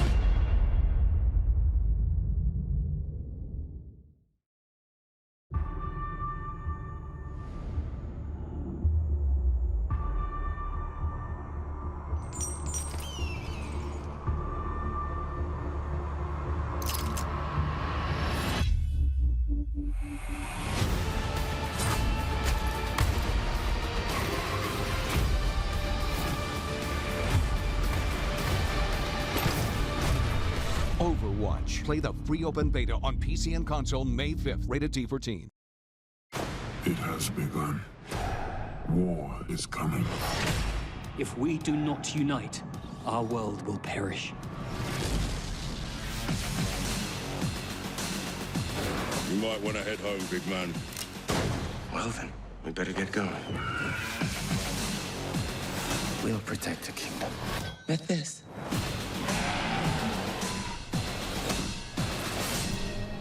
Warcraft, rated PG-13.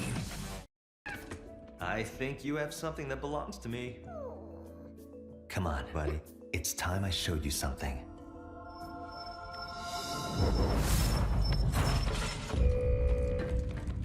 I'm detecting intruders. Callan, Athena, cue the lights.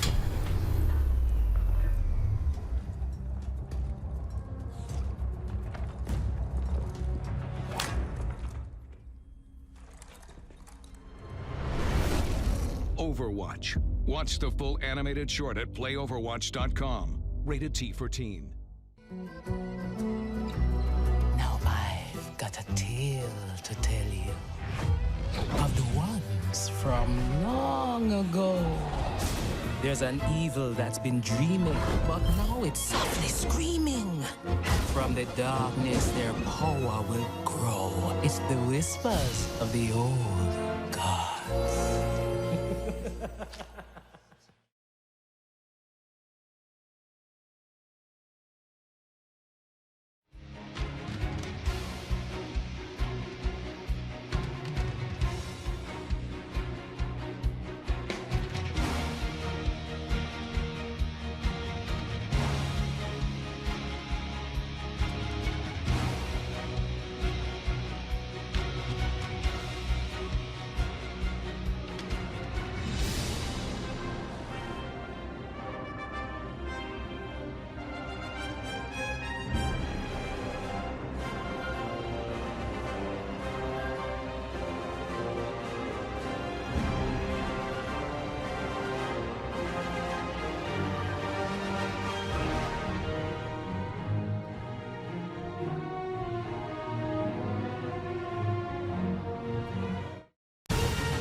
Storm. This weekend only, play all heroes free, rated teen.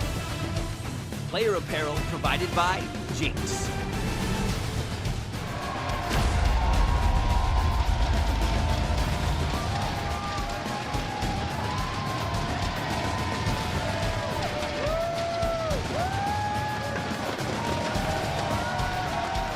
Welcome back to the Heroes of the Dorm Heroic 4 Semifinals. And by the way, guys, before we go into anything too specific, we got these cool things. We got big heads here. The people in the audience have some of this stuff as well, but we can have a lot of fun with these. Like, I think we finally made it. Oh my Yeah, gosh. this is the moment. Hey, Artosis. Yeah, Tasteless. I heard that ever since they put video games on ESPN, people say you've gotten a big head. All right, well. Oh, that joke, And though. they got these out in the audience with a lot of the heroes. I can see them out there now with a lot of the different murky hero one, characters. Yeah. But this is pretty fun. No, I don't see much difference in your size, but I look at mine and I'm like, oh, I wish they covered my bald spot. But yeah, this is fun. And by the way, guys, we'll send these out to you guys later in the audience. You can have some fun with them as well. But enough about that stuff. Let's go ahead and talk a little bit more about Heroes of the Storm. This is our second year in Heroes of the Dorm, and we wanted to keep enhancing your broadcast viewing experience. So why don't we take a look at our new and improved way to watch Heroes.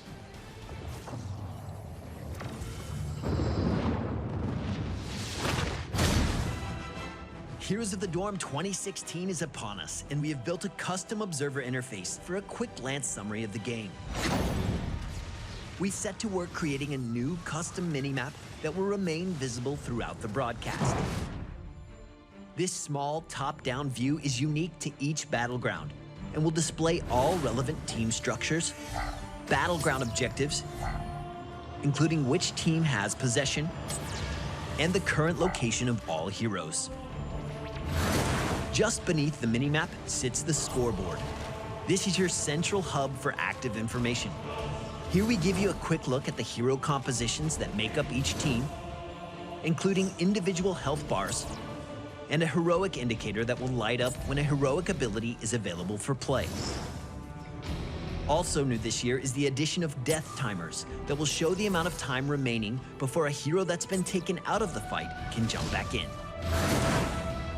Moving towards the inside, here we will show you the current team level, as well as a visual indicator that depicts how much experience the team has earned towards the next level. In the middle of the scoreboard, we will surface information relevant to the battleground itself, including a summary of the objective status, upcoming map timings, core health, and a summary of team takedowns and fortifications remaining. We hope this year's interface will keep you locked in step with the exciting moment-to-moment gameplay brought to you by these amazing collegiate teams.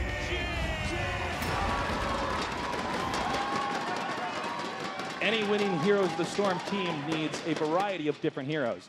Killy, which one stood out to you the most? Well, let's talk about last game, and that would be Illidan, a hero who loves to fight. As long as he is fighting, he is able to bring his abilities up faster, diving around the battleground. Right, Tim? Yeah, Cladius made Illidan look easy, and that's a crazy feat, by the way. This is a hero that has a low health pool, but he's very, very good at getting in the middle of fights and applying what we call auto attacks. He hits people to death, basically. You usually want to have your best player on this hero, so if I'm playing with Artosis over here, I'm putting Artosis on Illidan because I need to be carried here. Well, I will be running unlike Cladius, unfortunately, Trixler. But, I mean, Illidan is definitely a hero where if he's in the game, just watch him because the game is going to revolve around how well he does. Yeah, he's going to be flipping in the middle of fights, applying the sweeping strike, which is the ability where he charges forward with his blades and goes through multiple heroes and applies damage. So he's a very, very strong hero, but one that you have to be mechanically skilled with. So Cladius showed that off, but you got to be careful where you're playing them because a stun coming your way, like an Uther, could rock his world. You also have to have a very strong support in order to make sure that Illidan can stay in the fights as long as possible. And Yuj was on Rhaegar, a hero we often see paired with Illidan. Rhaegar is one that provides a lot of heals with his chain heal, also could slow people down with Earthbind Totem, but Ancestral Healing is the heroic ability we see most often because it is a really big heal, can always bring somebody back into the fight. Oh, we saw a lot of great ones hit there by Yuj as well throughout that series. And don't forget, I mean, this guy turns into a wolf. He's not a werewolf, but he's he a can ghost turn into wolf. a wolf. Yeah, Important distinction, for sure. One of the major things for Rhaegar too that helps Illidan and why you see him comboed is that Earthbind Totem. Applying that allows a slow to go around the opposing members, which gives Illidan the chance there to work in those auto attacks and chase down opposing members. So a great combo. Yeah, definitely a very popular healer that we have in Heroes of the Storm. But the thing is, I don't really care about Illidan. I don't really care about Rhaegar. I care about Artanis. Can we talk about Artanis? Like, that was a sick pickup in game number 1. Artanis is a legend, in my opinion. He's a hero that's super tanky, gets in the middle of team fights. See those side blades, those big blades on his hands? He gets in the middle of the fight and he brings in the damage. Similar to Illidan, he wants to get in there and hit people to death. Now, he doesn't apply as much damage. He's a hero that's going to take a lot of the damage coming your way. He wants to be in the front line. So you're going to see him combo with healers like Rhaegar, Uther, even Lieutenant Morales. You might see her a little bit later on. But Blade Dash, Twin Blades, and Phase Prism. Phase Prism is what we saw allows him to switch heroes that are on the opposing team into his team. So he'll literally swap somebody, dive into the other 4 members and say, I'll tank all this. You guys kill the guy I just threw back there. So Artanis is a fun hero. Love him. Purifier Beam and Suppression Pulse as well. Great global heroics. He can hit anywhere on the map, applying damage and also blinding opposing members. This is what makes this game so good, is the heroes are all so different and require such different skill sets. We're going to be going to Anna Prosser now. Robinson down on the main stage. Anna, how's it going? It's going pretty good, Tasteless. I don't know what you're talking about with having a big head, but I certainly won't turn down an opportunity to have some big hair. Do you want this? You can keep it. It's for you. Yeah. Guys, I'm here with Jason Burrows. He's from Jack FM. Now, you're in local radio, but you are interested in Heroes of the Storm. How did you get into this? I have a bunch of friends who play. I've been playing video games since I was really, really little. And so now that I'm getting into all of this stuff, I'm just fascinated by all of it. Yeah, you said you've been to a few live events. You're here at this one. What's the most exciting part? What thrills you? For me, it's the production angle. Like, I stood out there in the hallway and looked at the production, all of the computers and all of the things, how they switch the cameras and all of that stuff. It's absolutely fascinating. All of this, the cameras that we're looking at, it's amazing. I love it. And all the teams, of course, are amazing as well. And I imagine that you might have been rooting for some of the more Washington Pacific Northwest teams, but now that we're here in the Heroic Four, do you have any favorites?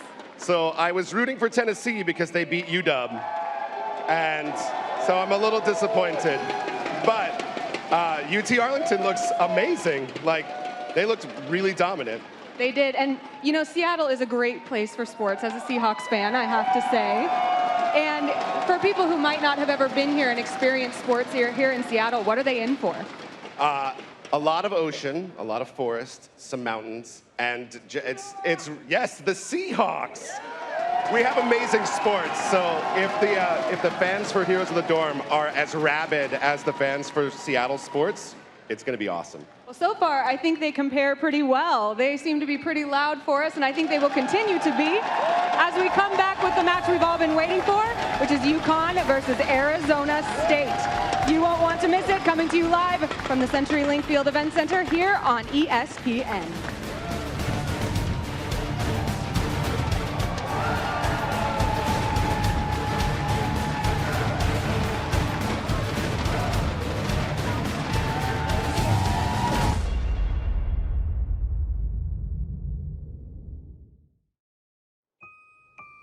When I was a girl, I had a fear of spiders. I was told they felt no emotion, their hearts never beat. But I know the truth.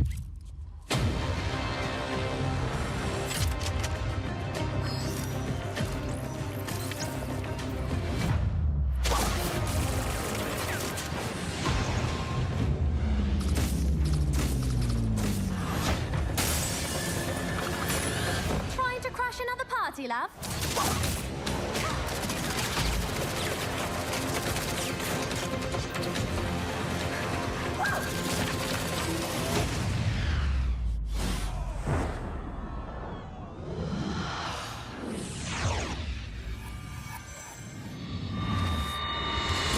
Overwatch. Watch the full animated short at playoverwatch.com. Rated T for teen.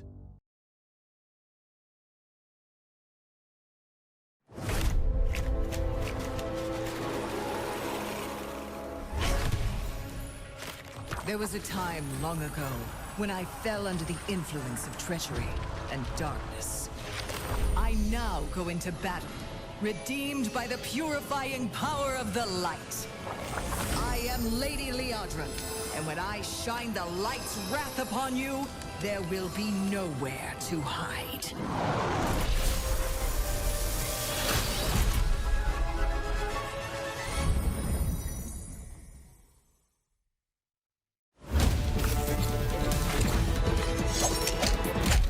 Drop the beat.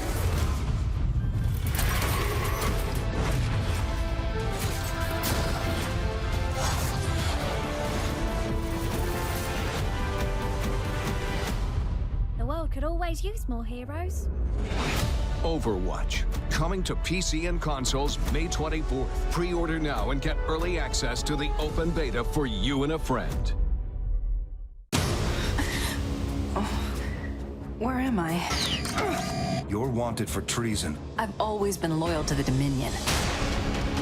Rogue Agent, send reinforcements immediately. All hands to battle stations.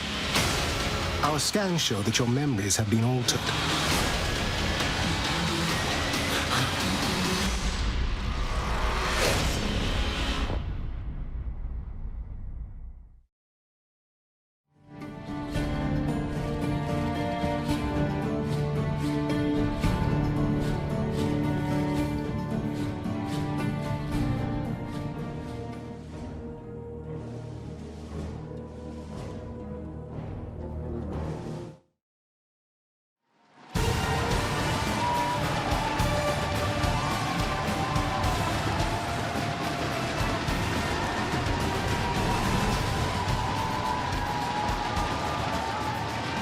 we are back with the heroes of the Dorm Heroic 4. We now know that UT Arlington will be one of our 2 teams moving on to the grand finals. So Trixler, Gilly, you guys have been doing this since the very beginning. Did you see results like this coming? UT Arlington was actually in both of our brackets, I believe, so we assumed they would go that far. I thought Tennessee would actually put up more of a fight, but UT Arlington, man, just came out and was so darn dominant. It really didn't even seem like UT Arlington allowed Tennessee to do that. Tennessee got tools they wanted. Yes, they didn't get Falstad, but if they don't get Falstad, they want Rafflecopter on Li Ming, but it was just like it never was even allowed to happen. It's pretty intense, man. Yeah, really taking out Falstad was a key indicator, and it worked out so well for UT Arlington, and you can see why Tennessee, without that hero, can just kind of fall apart. Well, we got our next match coming up here, which is UConn versus Arizona State. Now, Arizona State's looking absolutely terrifying right now.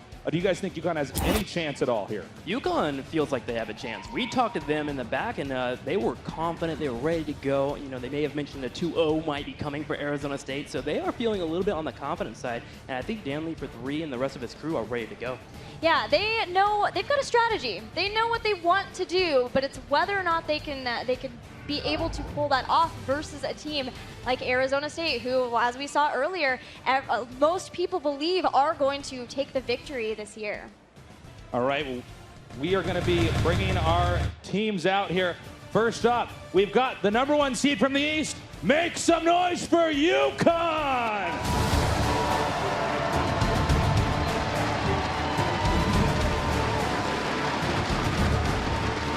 Introducing our players, Battleseas, Cherudo, Dan Lee for 3, the captain Monkey Lamps, and Seryu. Let's hear it for UConn!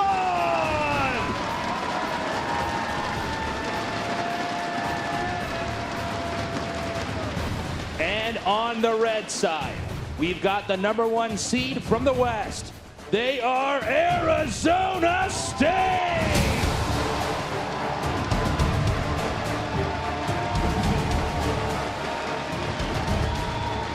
Introducing our players, Sean, Akaface, the captain Michael Udall, Fam, and Snickers. Let's hear it for Arizona State!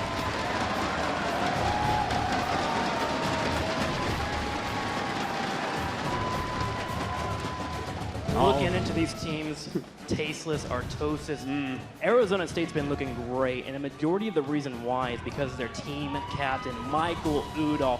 Everyone knows about this guy, and they love him and his amazing plays, and of course, his magnificent hair. Michael Udall and the rest of the roster are just such legends when it comes to Heroes of the Dorm. They were here in 2015. They made it all the way to the finals against California Berkeley. Of course, they did fall in game number 5, but here they're back in this season, 2016, looking for that redemption. All right, well, let's take a closer look at ASU's roster then. I mean, these guys are really strong. They are the favorites of the tournament, and we should talk deeply about Michael Udall. Yeah, totally. Michael Udall, Shot, Akaface, Fam, and Snickers all rounding out this roster. 12-0 right now, currently undefeated. However, in the round of 8, they did have a bit of a shakeup, almost losing to East Carolina. But Michael Udall, again, is a guy that you should be looking at for this entire tournament. He is the shot caller for this team. He's grown so much as a player. He plays so many different heroes that really he's nothing but a great addition to his team, and the roster around him is looking awfully powerful. Yeah, they look very powerful, but I also want to point out, you talked about Michael Udall's hair, but there are a lot of great members on that roster with great hair, man. You're right. No doubt whatsoever. Look, you can see them here getting ready for that draft, but before we get into that, I definitely do want to talk about UConn, if we could take a quicker look at them. And, I mean, Gilly, looking at this roster, we have Monkey Lamp, Seryu, Battleseas, Cheruno, and Dan Lee for 3. Who sticks out for you? Who is going to have to really step up to the plate to beat Arizona State? I can tell you who steps up to the plate. They all do. They work together as a team, but specifically Dan Lee for 3.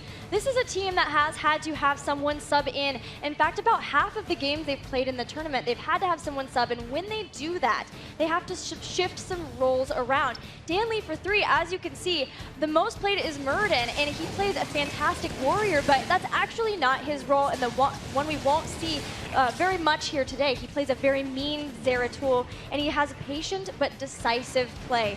He adds aggression to the team when they need that aggression, but also knows when it's not a good time to go in. That's what I like about Yukon, is it's so versatile. Dan Lee for 3 has actually played a lot of Warriors in the early rounds because he had to for his team. So they come in confident being able to play anything. As where you look at Arizona State, they've played nothing but standard games because they haven't been challenged yet. What if Yukon is a team that come and challenge ASU? Can they handle it? All right, guys, the draft is ready. So let's see what heroes are going to be picking in this very important match here in tonight's Heroes of the Dorm semifinals.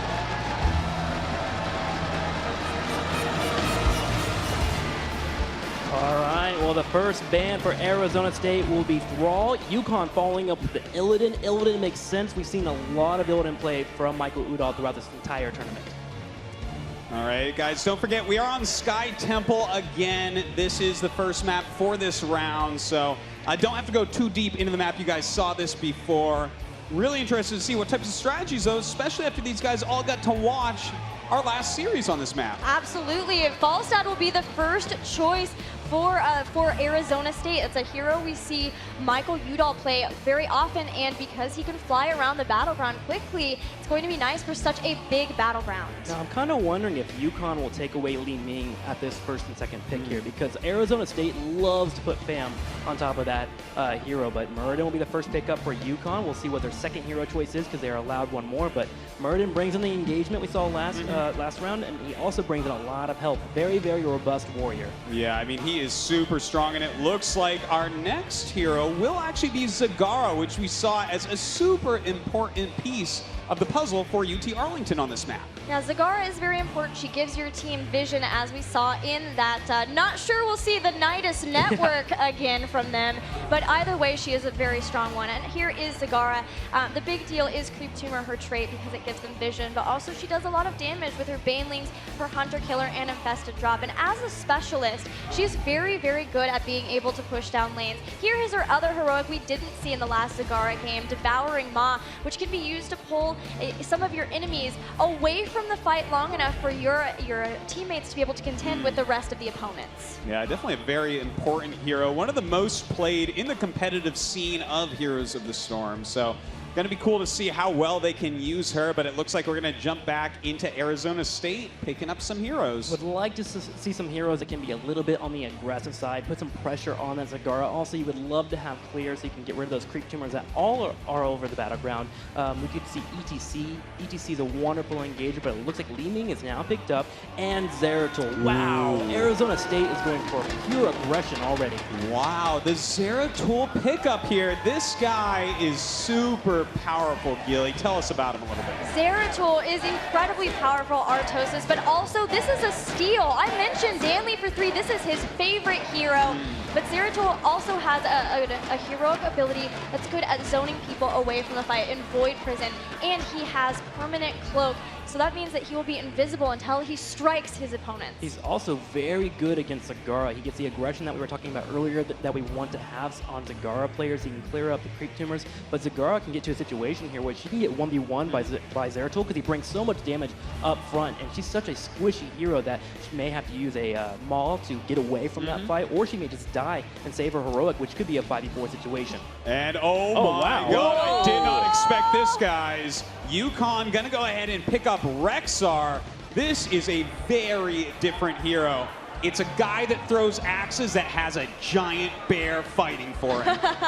Yeah, Rexar is awesome because you do have Misha the bear. Oh, we've been trolled. We've been trolled. Oh, well, right. Rhaegar's a great pickup as well. It makes a lot more sense, am I right? Yeah, you're totally right with that one. Rhaegar, a much more standard pick, but maybe we were just a little bit more used to UT Arlington's way of throwing out some sort of crazy hero. That would have been wild, but I mean, Rhaegar, we've been talking a lot about this guy, a very solid healing support type of hero, turns into a wolf, runs real fast.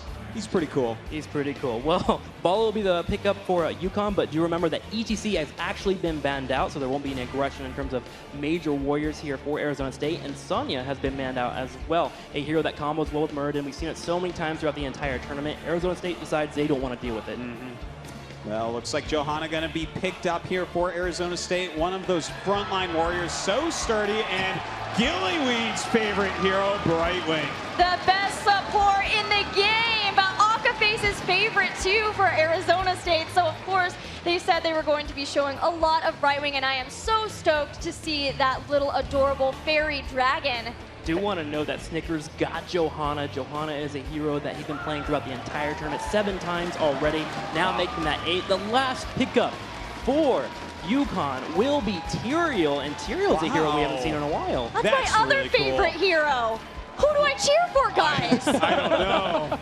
I guess you're going to win no matter what, Gilly. That's a good point that you made. So we've got the teams made up. A lot of people saying Arizona State definitely the favorite here. But I want to know, with the team comp that UConn has right now, Artosis, do they still have a chance? I would definitely say that they have a chance. I mean, I think one of the most impactful heroes in these matches is going to be that Tyrael pickup. He is so powerful once he gets his heroic ability on level 10. Yeah, Sanctification is the name of that heroic ability. And he literally puts a sword into the ground. Everyone around him becomes invincible in a small circle. And with a team like Zeratul and Li Ming that Arizona State has, where they want to put a lot of the burst damage up front into the opposing members, if they can hit a Sanctification and destroy all his abilities, that puts UConn in a really good scenario where they can fall up into a team fight and take an advantage. It is really important that they have that Sanctification available for when the Void Prison hits, because if they can have that out, it's going to negate a lot of the power that Void Prison has to be able to try to take the people out once the Void Prison hits. So it will, I think, come down to that Void Prison versus Sanctification battle. One other thing I want to touch on just real quick here before we go into this match is people, I didn't realize it was going to be this pronounced when we got down here, but everybody talking about how confident Arizona State was about just winning this. Some were saying to the point of maybe being a little bit cocky, arrogant maybe. Do you think that's going to help them in this case, guys, or is that going to hurt them? Because sometimes you get overconfident, you underestimate your opponents. Other times that overconfidence can feed into playing really well. You know, I think that they have the experience to just kind of use that attitude to frighten their opponents. They've already been to Heroes of the Dorm before. They got 2nd place, which is, you know, it's great, but it's disappointing for them being such great players.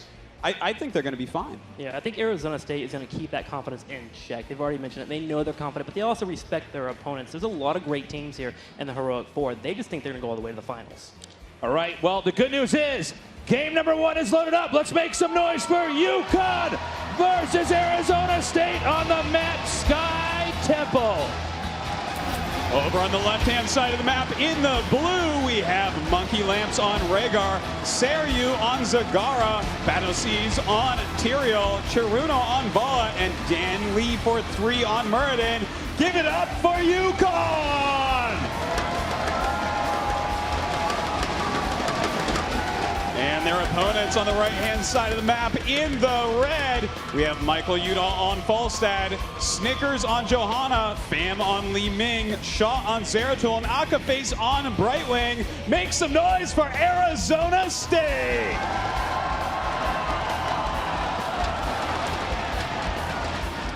Well, it looks like we're going to come out of the game really quick, but Arizona State versus UConn. Tasteless, what are you thinking so far?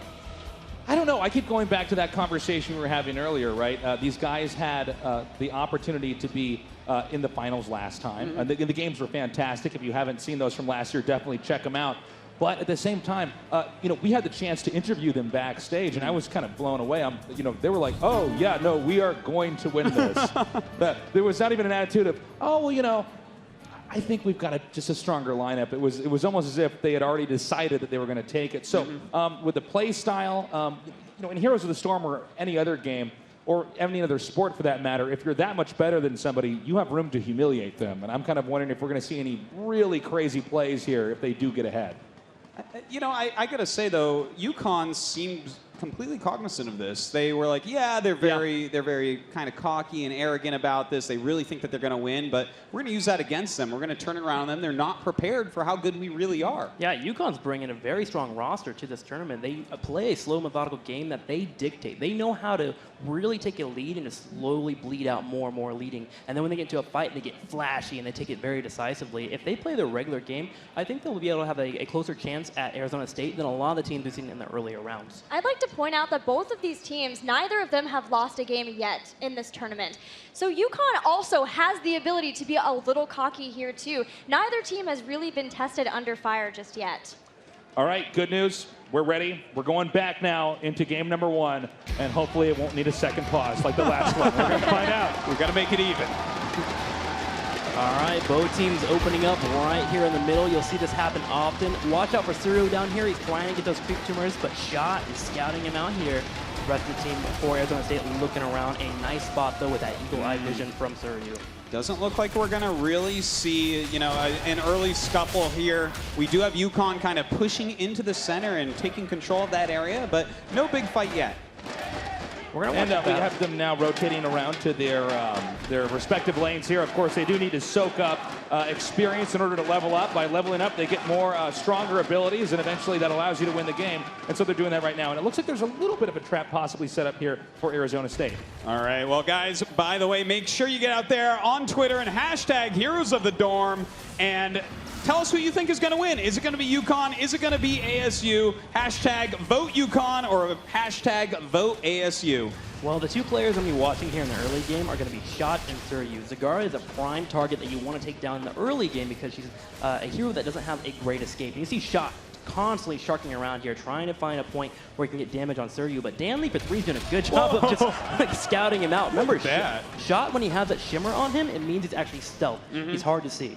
Yeah, I mean, you actually just can't see him as far as that little map goes. It's really hard to actually find a Zeratul player, but so far, DanLeap3 really on top of things. Okay, the map objectives have been activated. What they want to do is stand on these circles around these temples for as long as possible. While that area is occupied, the temple will fire lasers at your opponent's defense from a distance, ultimately carving away at that area and slowly exposing the core. So these skirmishes over here in these areas, very, very important. Both teams doing a common strategy and really trading out these temples, but already we see Arizona State getting a little aggressive. They walk in here trying to contest against UConn. Normally you don't see this often. Usually you see teams staying in the lanes, grabbing experience, trading 1-for-1 here, getting a little bit of damage, but Arizona State is flirting with disaster here as Shot and Fam are trying to find a way to get in. Yeah, Shot just keeps pushing himself in, but DanLeap3 jumping forward, getting a stun up here on Shot. We do have Snickers coming down, trying to help his teammate, and Shot will get out of there, but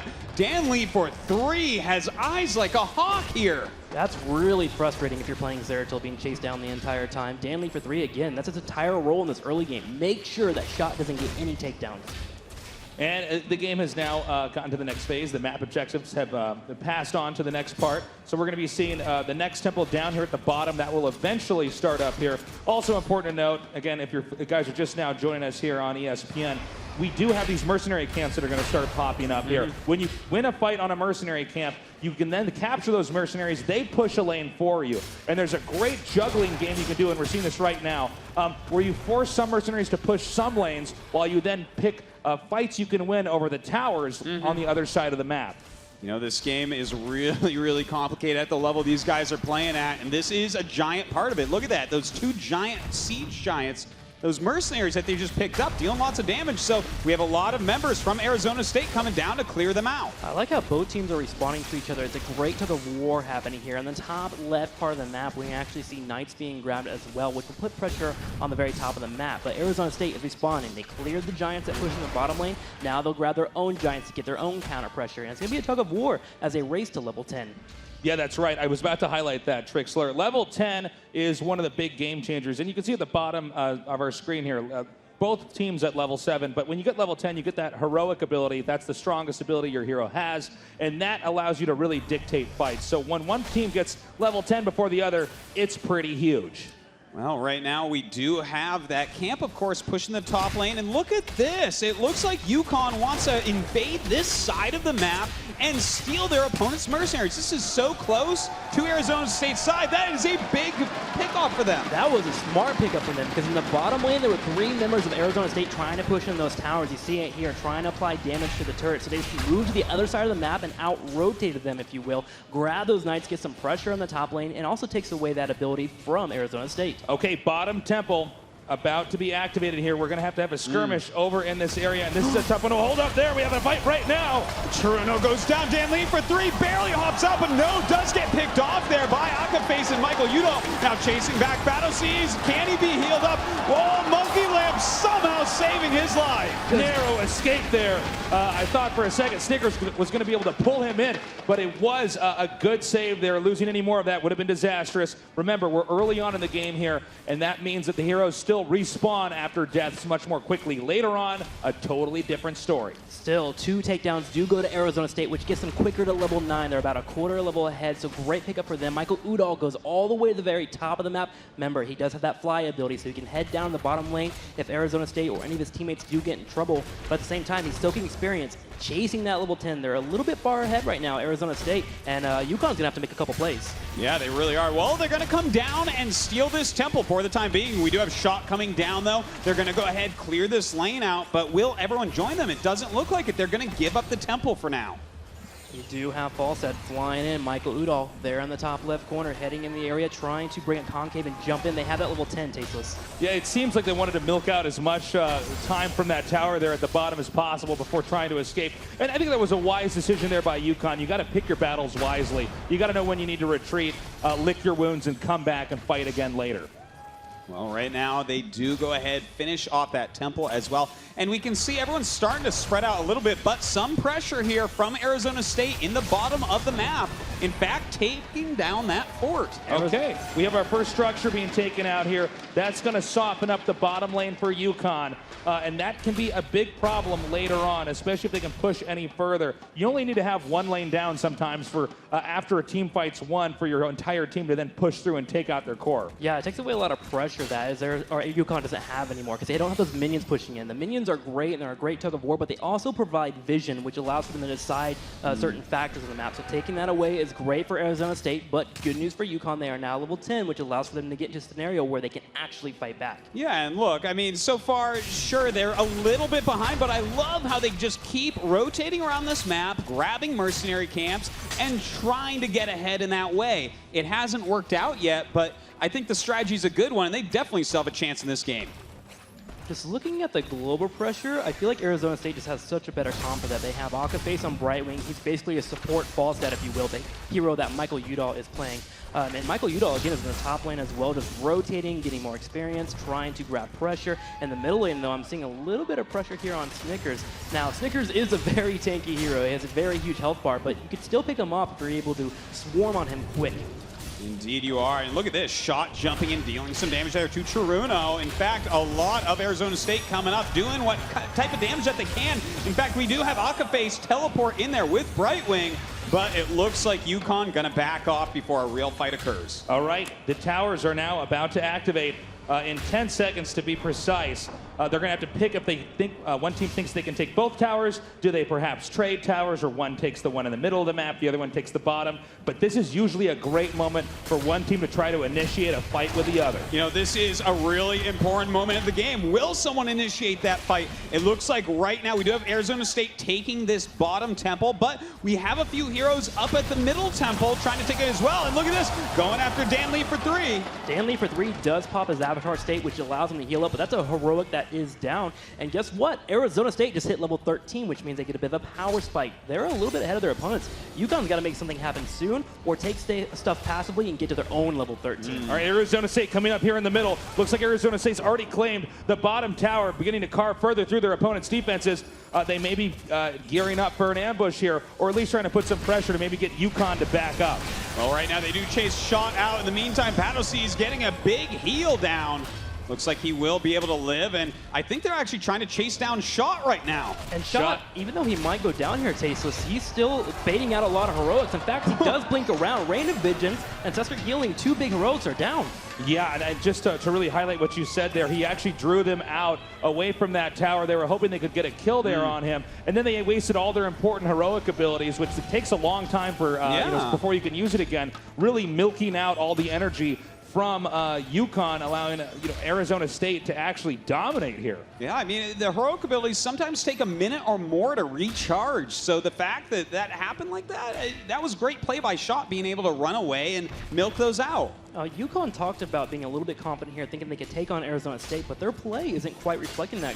They're using a lot of heroics out of turn. They're not making sure to hit those heroics, which are so important. And Arizona State is really picking out their opponent's shot. Although he is not securing a lot of takedowns, he's baiting out heroics, and he's really catching the attention of UConn and bringing 5 members to chase down 1. That's a huge advantage for Arizona State. Now, if we look at the map, which we are showing you guys here at the bottom right side of our screen, you can see that the side of Arizona State, their structures that are there set up to defend the core, have basically gone untouched. Whereas for the first perimeter of defense here for UConn has already been raised. It's been torn down.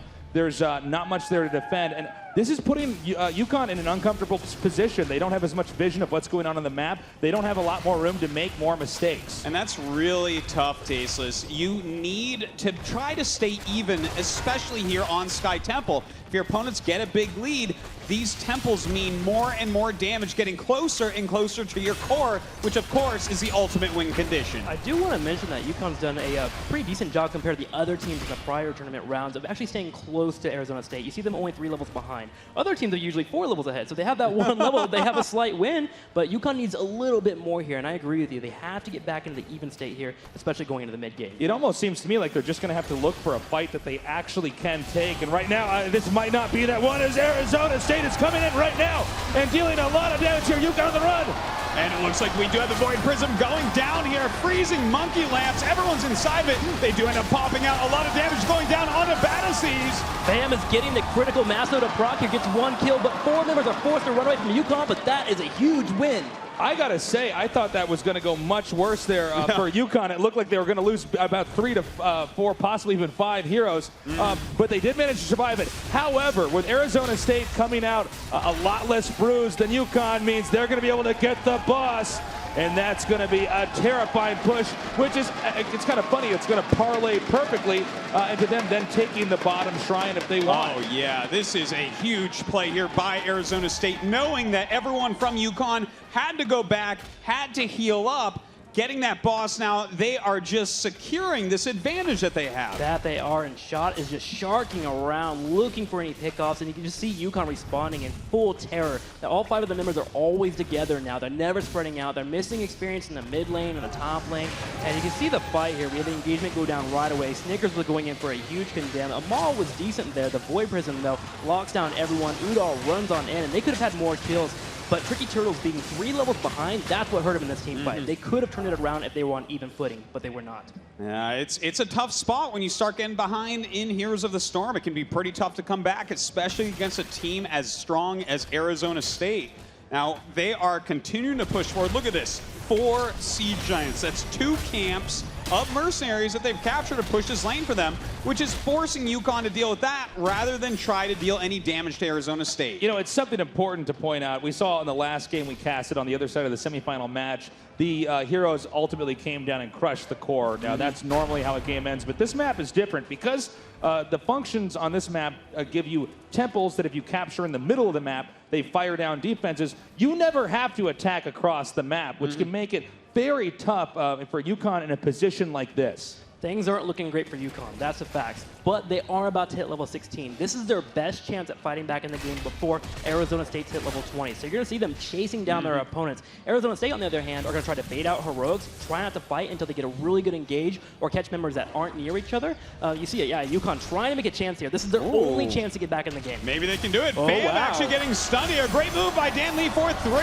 Looks like Akaface's going to jump in to save him, though. That's Akaface. He's so good at managing to keep his teammates alive, even when they're in bad positions. Right now, UConn trying to push forward, but you can see that the mobility here for Arizona State. Whoa! Actually getting beautiful play, taking out Cigar.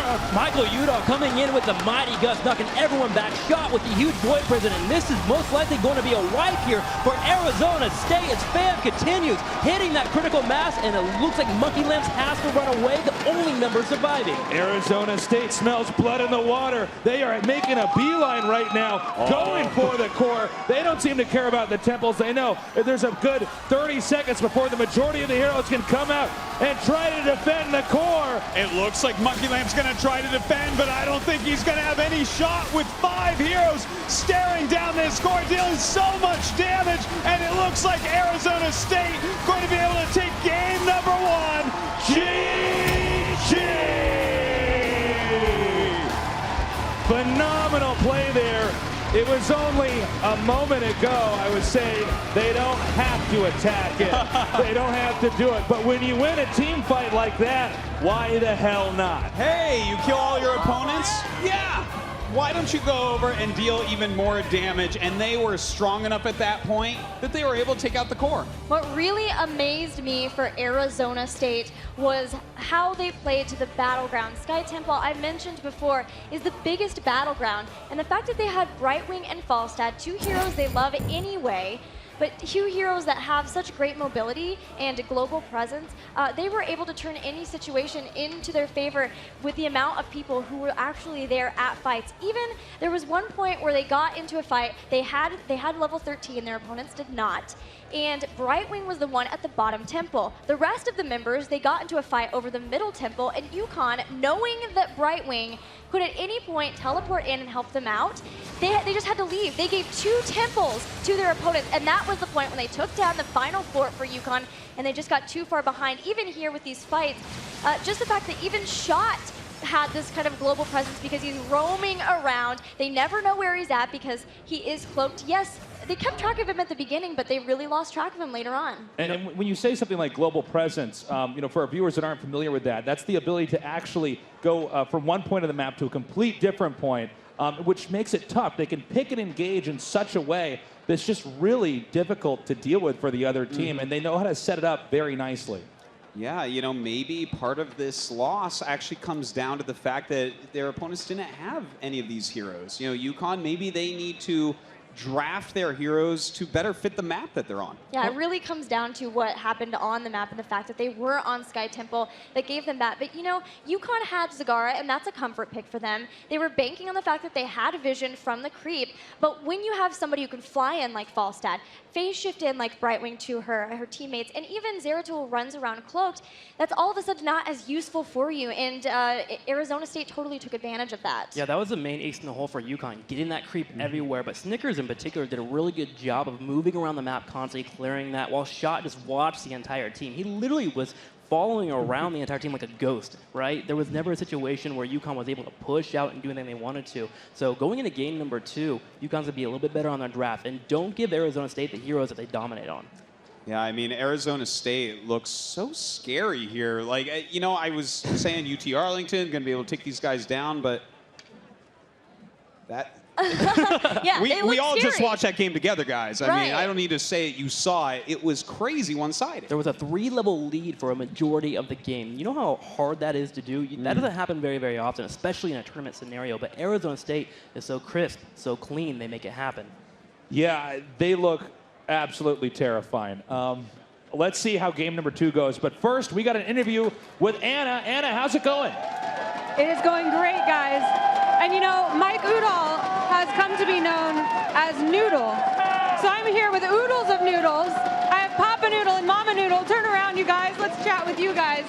Now, if I had told you 2 years ago that your son was maybe going to put himself through college by playing a lot of video games, would you have thought I was crazy? My son Michael, a year and a half ago, said, "Hey, Dad, I'm going to pay tuition by playing a video game." I thought, great plan, but I didn't believe him. I'm so excited. This is great. Yeah, I know that you guys obviously are very supportive.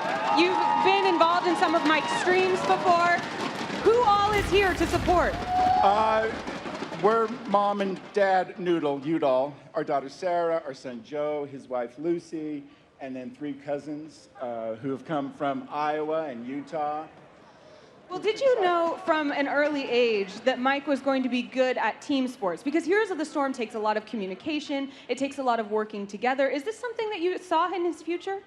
Absolutely. Mike has been, he's able to connect with people and help people connect together. And this, as I've watched them play, this game is about discipline and working together, and they work really, really hard. I don't know if people realize how hard they work. How hard do they work? They work 6-8 hours a day practicing for 2 years now. And balancing that with school, and now they're one game up, moving toward the finals. Do you have confidence they're going to be able to do it? I do. They're going to win all the way. All the way. Now, one more question. This is very important. This is very important. You know, Mike has a Twitter account that is Mike Udall's hair. Our community loves his hair.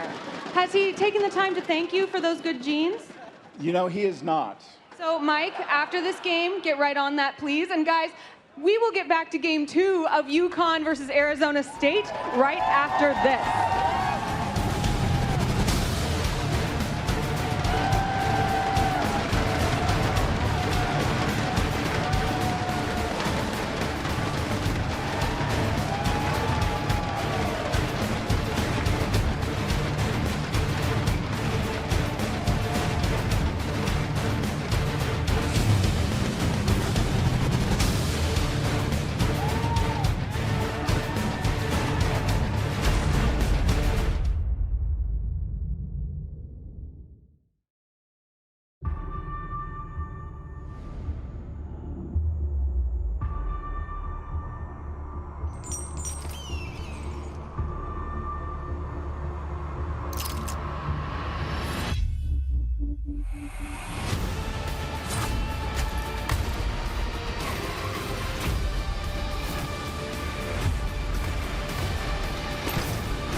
Overwatch. Play the free open beta on PC and console May 5th. Rated T for teen.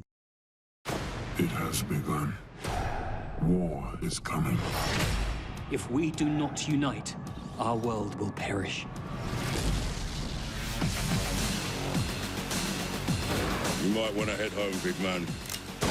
Well then, we better get going. We'll protect the kingdom. With this.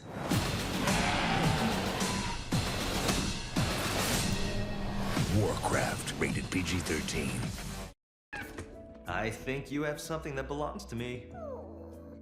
Come on, buddy. It's time I showed you something.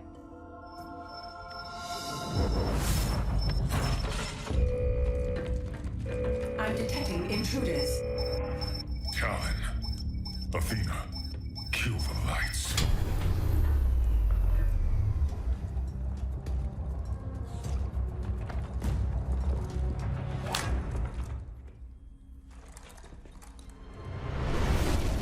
Overwatch. Watch the full animated short at playoverwatch.com. Rated T for teen. Now I've got a tale to tell you of the ones from long ago.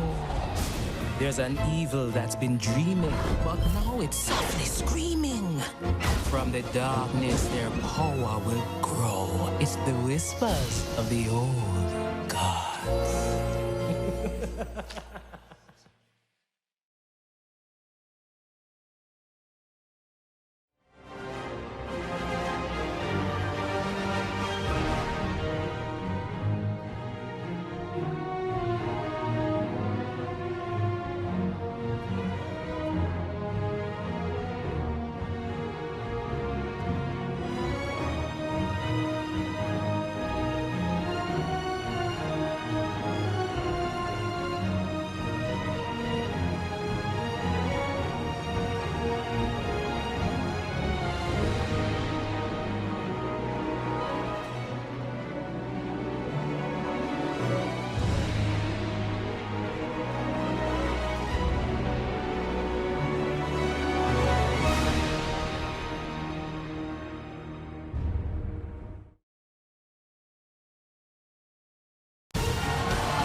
Welcome back to the heroes of the dorm. We just finished up a very one-sided game back there.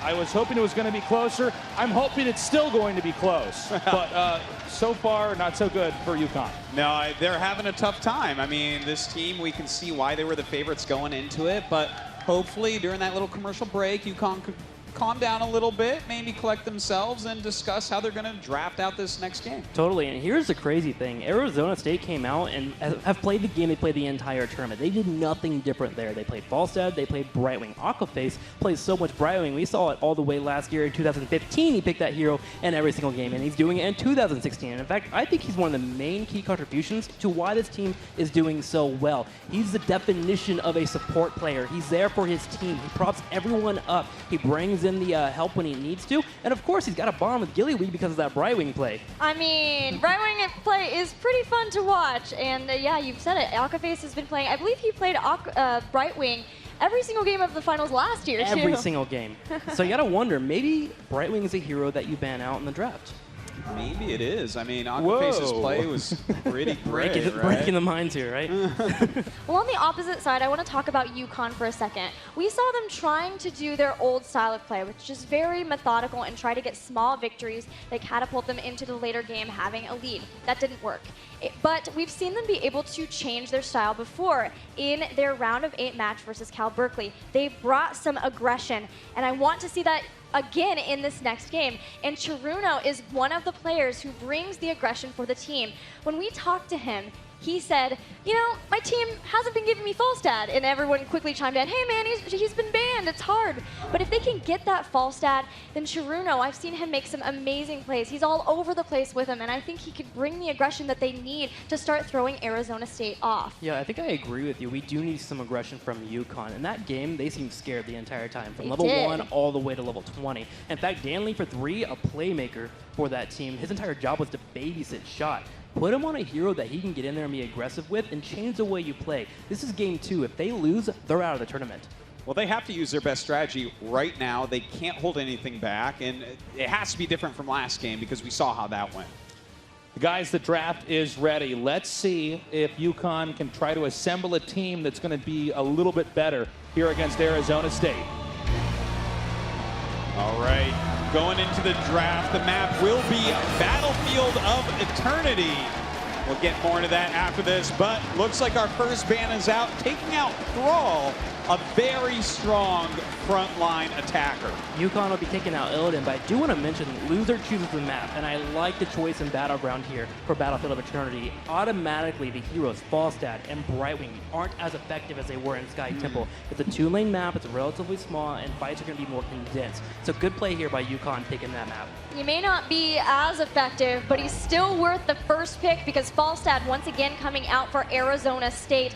And here is Falstad. The heroic ability we see most often is Mighty Gust. We saw it in the last game, the ability to hit your opponents and be able to throw them into your team so that they can take it out, or to be able to disengage from fights if you need to. It's just so strong. Yeah, I mean, Falstad is one of the most contested heroes in Heroes of the Storm, so no big surprise seeing him go down so quickly right there. But on the other side, it looks like we have a Muradin pickup, and again, he's just one of these frontlining tanks. He takes so much damage, and he's so powerful. We see him picked up basically every game in Heroes of the Storm. The follow-up will be Li Ming here. Those two work together great. Muradin can bring in a Stormbolt where he'll hit an opposing hero with a hammer and effectively stun them, which allows Li Ming to come in and bring in our combo and bring in the damage and really help out a lot. That guy looked very serious. That was a serious murky. He was like, this is murky, yeah. Murky is no joking matter. I was a little worried based on the heroes, how the draft was going, because it seems so similar to the last one with the Muradin allowing the Falstad through. But I do like that at least they got the Li Ming so they can start to try to be more aggressive.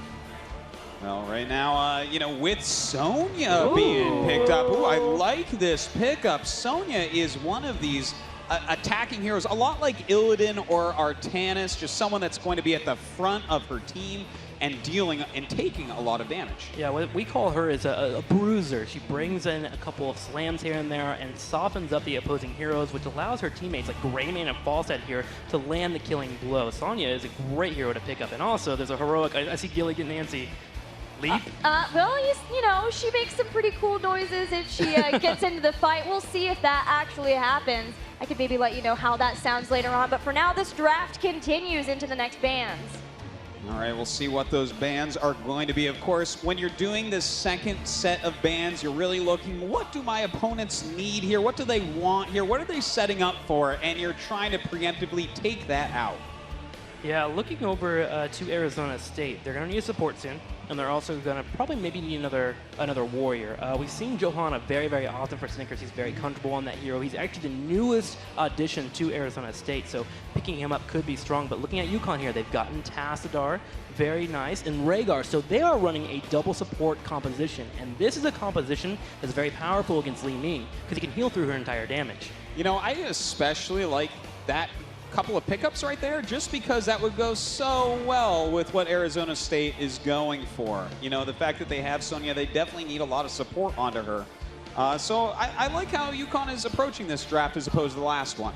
I wonder if we'll see Brightwing again or get Uther as the support for Arizona State, since Divine Shield is such a nice tool to have for Sonya. But nope, we're gonna go Fairy Dragon again. I love this choice. Johanna also good choice, good call there, Trixler. I mean, comfortable picks, worked in game number 1. It's worked out through the entire tournament. Why fix it if it's not broken? No, seriously. All right, one pick left here for UConn. They have 2 support heroes to heal up their team. They have that frontline tank to take that damage. And it looks like they do pick up another ranged damage hero. This is going to deal a lot of damage while standing behind Muradin. Yeah, Vola is a ranged auto attacker. She applies her auto attacks by right-clicking on her opponents and slowly but surely whittling them down until she's able to get a couple of kills. And Danley for 3 plays a mean Vola. I'm wondering if he'll be the one to pick it up. Okay, so like we've had before, the teams are now made up. Is there anything that UConn can be trying to aim for to maybe counter the kind of play that we saw in the previous game? You know, I liked what you guys were saying earlier. Let's see Dan Lee for 3, the star of this team, on a hero that has more impact. Let's see him taking up one of these damage heroes like the Vala, like the Li Ming, and trying to just kill ASU. Yeah, it could be really good. Tassadar is a good pickup as well. There's an ability called Force Wall that can actually help against those Mighty Gusts. That's super high level, but hey, UConn's a team that can pull it off. They definitely can, but I'm a little bit worried because, again, it kind of seems like they are going for their more standard style, what they feel comfortable with, which is this methodical play. And their tournament life is on the line, guys. I'm not sure if that's going to be enough, but we'll see if they can do it here. Okay, well, we have that draft now set up, but we need to go into the map now. It's going to be Battlefield of Eternity. Trixler, tell us how this map operates and what we should expect. Well, Battlefield of Eternity, we mentioned it earlier, it's a 2-lane battleground. You see the lanes at the very top and at the very bottom. Now, the cores are going to be spawning in, and of course, that's what you take down to win the battleground, just like we've seen on the other maps as well. But really, the story is all about the center of this entire map. There's 4 mercenary camps you can grab, one at the top, bottom, left, and right. If you grab these mercenary camps, they push down heavily, and they put a lot of pressure on the lane. But these guys, the Immortals, that's what we're going to be seeing our teams fight over. If you can beat the opposing team Immortal, your Immortal will join you and push down the strongest lane available for your opposing team and help break down infrastructure. Usually, in the early game, you'll see teams push in a different lane, but towards the late game, you want to support that bad boy, because he pushes down cores like no other. All right, well, guys, game number 2 is ready. Let's get hype, let's get loud. UConn versus Arizona State here at Heroes of the Dorm.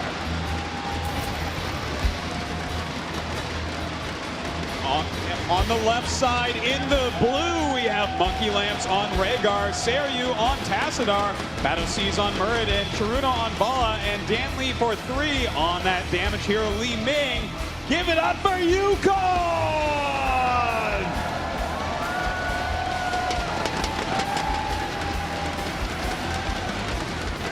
Their opponents on the right in the red, the favorites to take this. We have Michael Udall on Sonya, Snickers on Johanna, Fam on Falstad, Shaw on Greymane, and Akaface, of course, on his Brightwing. Make some noise for Arizona State!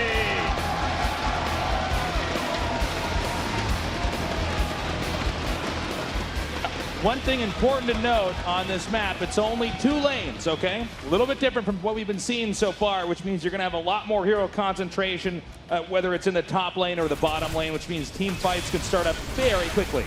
All right, well, It looks like a little scuffle here, but don't forget, guys, get out there on Twitter, hashtag Heroes of the Dorm, and let us know who you think is going to win. Hashtag vote UConn or hashtag vote ASU.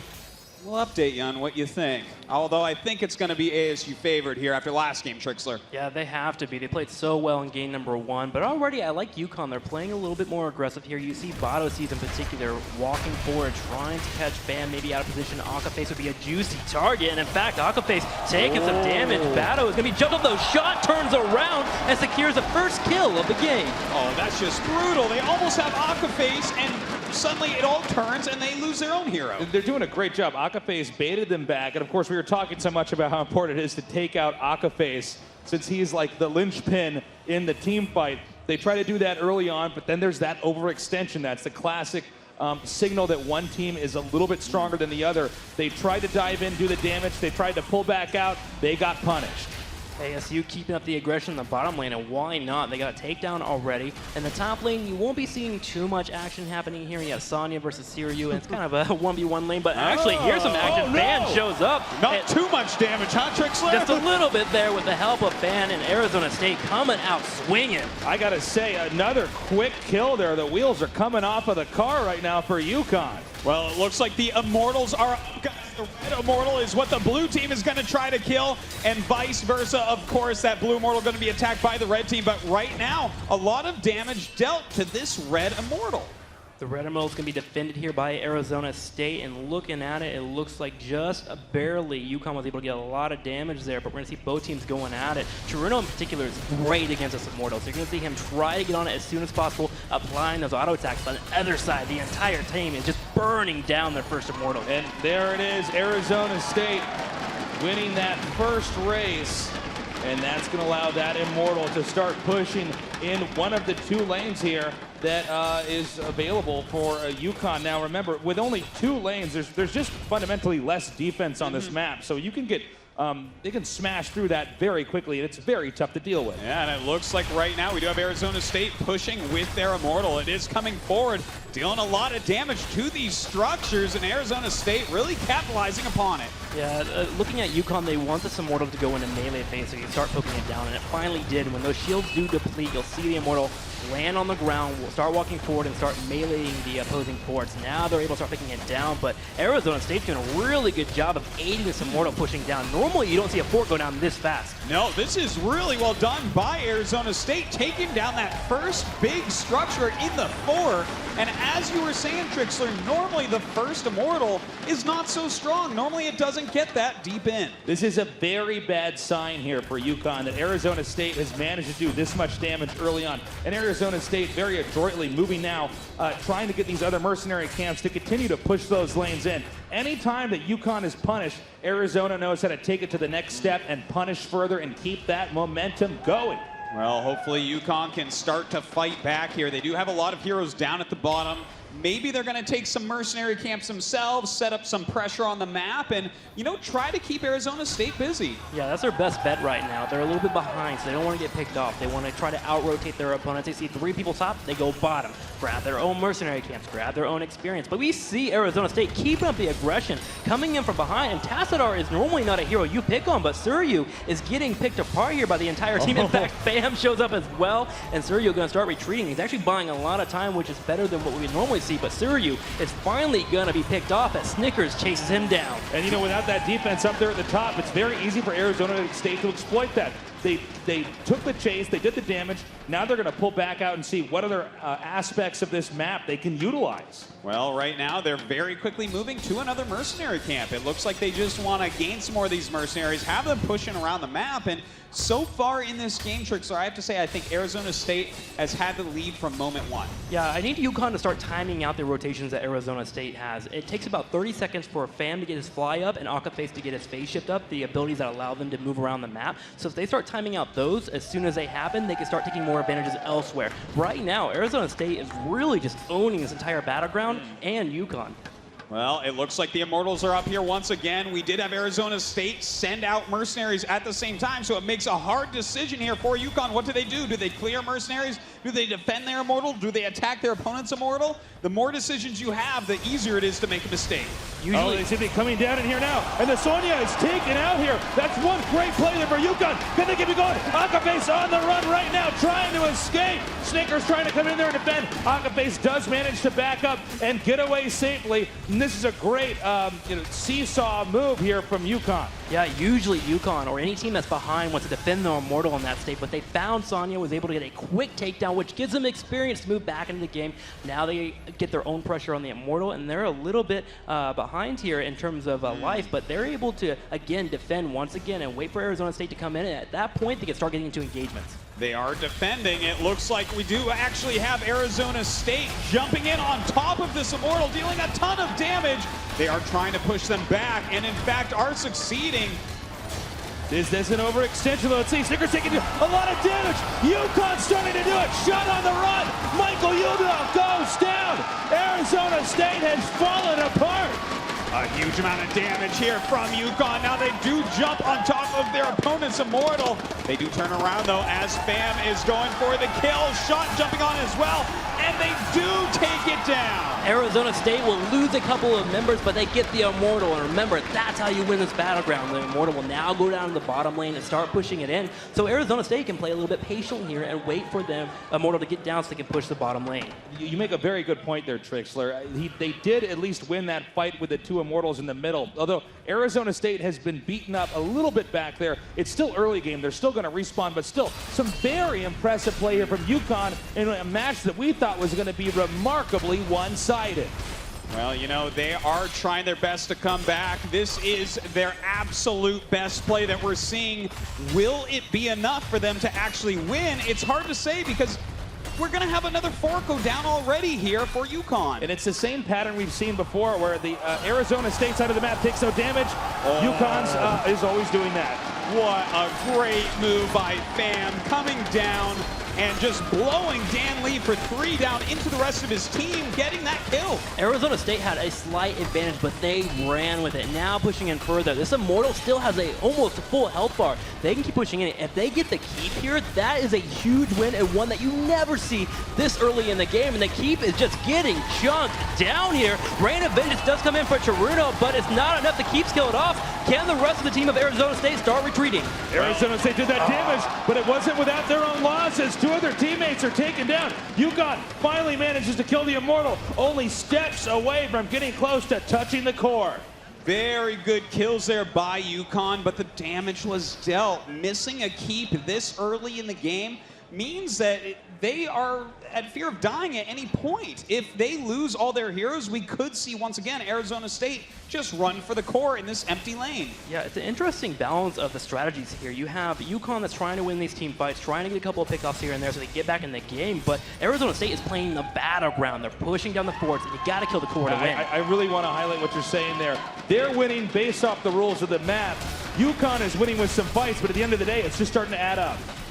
Michael Udall, here he is, leading the charge for his team, shot calling, playing Sonya here, a hero that brings in a lot of damage. You see him frontlining on those keeps, chunking him down with that slam ability, and this team is following all the shots. The shot calling's been great this entire match. It certainly has.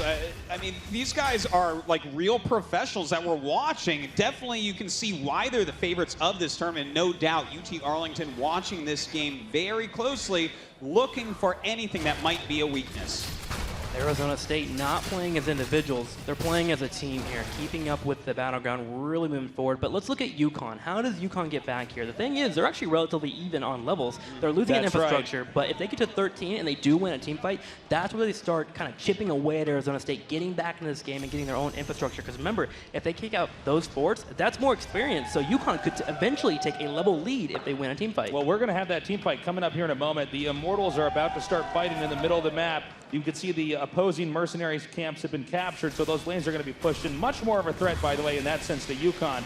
But eventually, this team fight is going to happen. And I got to tell you, man, it better be Yukon or they are going home. Indeed, you are right about that, Tasteless. Right now, we do have them attacking down that Immortal, but much quicker, we do see Arizona State just powers it down. Very far ahead as far as the hit points go. And that's because of Michael Udall and Shot. They're playing heroes that really deter the Immortal. Dan Lee for 3 in trouble, though. The Mighty Guts comes out, and that will be a takedown. Those global abilities coming in once again for Arizona State. And And the most powerful hero on their team, played by the most powerful player, getting picked off left and right. We do have Arizona State running down on top of this Immortal, attacking in. UConn can't do anything to defend here. There's just no way for UConn to get in there. The positioning here is just too good for Arizona State, and they are going to win this, and this is going to be a badass Immortal marching towards UConn's core. Oh, you are right about that. This Immortal will have so much health. This is what stands in between it and that core. It's going to be so hard for UConn to defend here. That's right. There's only one speed bump available for Arizona State, and that is that keep. If they take that down, especially with shields available for the Immortal, they can totally keep pushing onto the core. UConn needs to make a play right now, or they will be going home. Their tournament lives are on the line. The Immortal presses forward. They're fighting outside the perimeters of their defenses and trying to retreat back, but will they get back in time? A lot of damage being put out here by Dan Lee for a 3.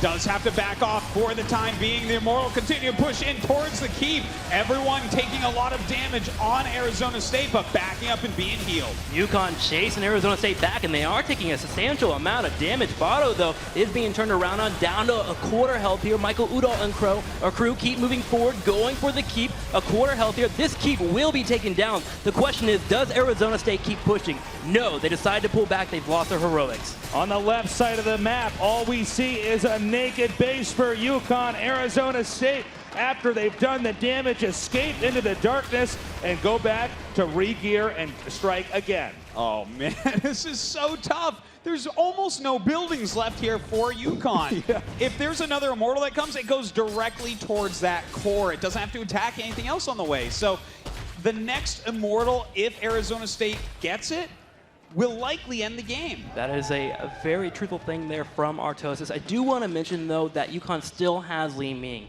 If they're able to get one takedown, remember, her ability's all reset, so they could totally take a fight if they get a quick takedown on Aka face or shot and then move it to their advantage, but they have to be quick and they have to pick people off. You see Arizona State in game number 1, they spread out everywhere, they're so experienced, but yet they understand the threat of Li Ming. They're grouping up constantly, and in fact, they're trying to bait their opponents into weird scenarios. This is a bush party happening right here. Yeah, now, what he's talking about here with the bush party is that they are actually hiding. Oh, nice. They actually detected it. They were hiding there, hoping that they could ambush them as they popped out. And it was not, did not manage to work. But right now, yeah, it's UConn staying back, hoping that maybe Arizona State will overextend. It seems like Arizona State playing the patient, safe game and just trying to bait UConn out. Their play is really, really smart here. They knew that UConn had to move to that top lane to remove those mercenaries, to remove those catapults, and they tried to ambush them. Didn't work, but now for the rest of the game, UConn has to be very wary of moves like this. Yes, they sure do, and they also have to pay attention to the lanes pushing into their maps here. Remember, they don't have their keeps to defend that stuff pushing in, so they're actually going to go in and move in for a fight, try to poke in. Akaface, immediately being the great support he is, shows up. Botto, though, fishing here for a juicy target he can help take down. He does corner shot here, lands a storm bolt. Chiruno moves in, Rain of Vengeance goes off, but the mighty Gust, great from Fam. Just such a good save for his teammate there. That was a great jump in by Battleseas. Just didn't end up working out. And now we don't even have Chiruno with his heroic ability up. But look at this, they're coming back, trying to take out these heroes. Akaface jumping over and healing for his team. The team dancing around here. I'm watching Fam in the top left corner, seeing if he can get that engagement that he would love. Botto healing up once again. Shot needs to be a little bit careful here, being a bit overextended. Snickers will pop his iron skin and allows him not to get focused down. He gets a little shield and he's also unstoppable. But you see Arizona State fishing. They know if they win a team fight here, they win the game. So they're going to keep dancing around, applying damage to the Immortal, and finally Botto and Chiruno start moving in. Can they defend this Immortal? It looks like the positioning is just too good here for Arizona State. They have handled this very nicely. They know when to engage and they know when to back up. Seems like UConn's trying to chase them down, but they know that that's probably an overextension and are going to back up and try to pick a fight now with Arizona State's Immortal. Well, they're dealing as much damage as they can, but already theirs is so low. We do have Michael Udall coming down. In fact, the whole team flying in to try to kill off this Immortal, and this is where the fight is going to be taken by UConn. Dealing a ton of damage there to Michael Udall, but he lives! Fam with another amazing Mighty Gust. Michael Udall now going to spin around here and apply damage, spinning to win the Immortal, though, helping out in the fight. They do win the Immortal, but UConn turning around, trying to land an ability. Unfortunately, they will not. They do manage to back up now. This is a scary moment. Once again, it's going to be Arizona State pushing forward into this location that is just so hard to defend. All static defense is gone right now. It's all going to come down to this one big fight. Can UConn hang on and keep this game going, or are they going to get steamrolled here by Arizona State? We'll see what they can do. We have this Immortal pushing up, everyone else healing for their opponents. In fact, going in towards the core from the other side. They're buying a lot of time, going after Monkey Lance right now, and in fact do kill him off. The Mighty Gus pushes members back though, and Michael Udall and crew keep moving forward here. Akaface and Fam floating around the left. The Immortal is now hitting the core, by the way, and the top left quarter. Members still falling for UConn. 3 people down. A 4th potentially getting picked off as well. Bato and Suryu trying to retreat, but the core goes down. GG. Beautifully played here by Arizona State. Just causing diversions, moving around the map as a unit. I am so impressed by these guys. Arizona State showing the teamwork that they have, coming all the way from the round of 64, returning from 2015 with the vengeance. In 2016, they are looking dominant. What really amazed me there was Arizona State. They did the same thing they did before, right? They had the Falstad and the Brightwing. They found the kills they needed, even on Tassadar, a hero who is supposed to be safe by himself in lane, but definitely was not safe there. But UConn, they tried to fight back. They knew when they needed to get aggressive. The problem was that by that point, when they wanted to get out and when they finally found the confidence they needed, Arizona State had already been so confident early on that they had taken out forts. And even when UConn found some kills that they needed, it only got them back to basically being tied in experience, and Arizona State quickly wrested back control of the fight. And they were just so dominant in these team fights. Here is the winning moment even to being able to push in, take out their opponents. Yes, I have to commend UConn. They fought when they needed to, especially when they lost both of their keeps. They were down 15-16 and didn't lose any heroes. They almost took out heroes from Arizona State, but Fam with his Mighty Gusts were just too strong. And with that, Arizona State, they're going to the grand finals. A crazy match between our two teams. Arizona State just again looking dominant. Going into UTA, going into the finals, do you think UT Arlington can take on Arizona State?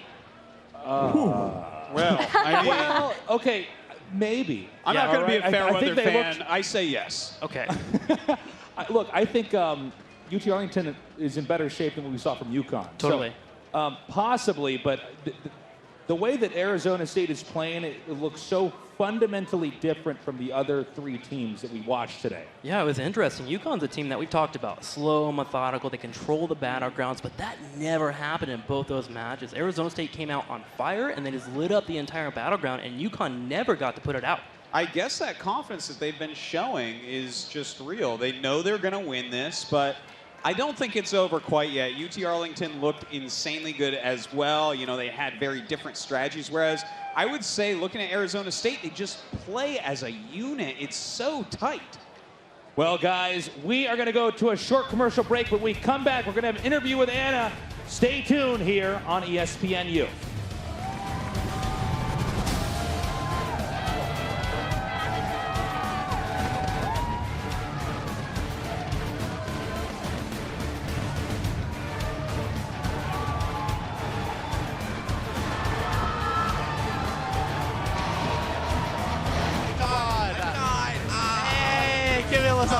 They don't have...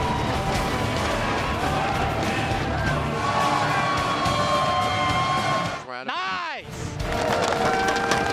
Yo, Johanna! Good game! Woo! Yes! Nice. Good job. Good game! Woo! Yes! Nice. Good.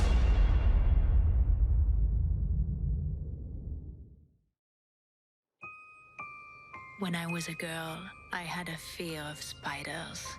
I was told they felt no emotion, their hearts never beat. But I know the truth.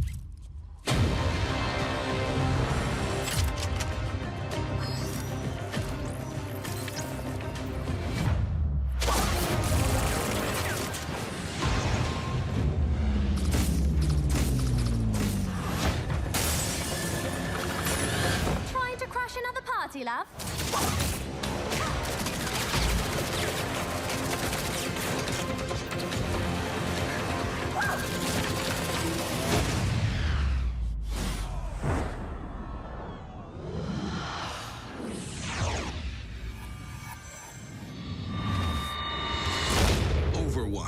Watch the full animated short at playoverwatch.com. Rated T for teen.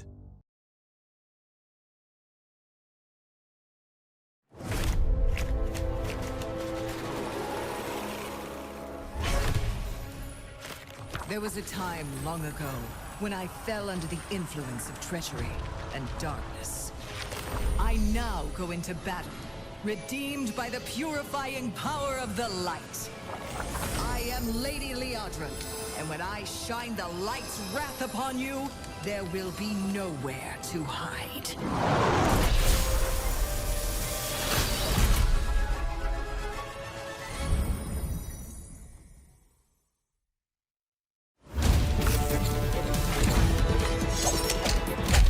Drop the beat.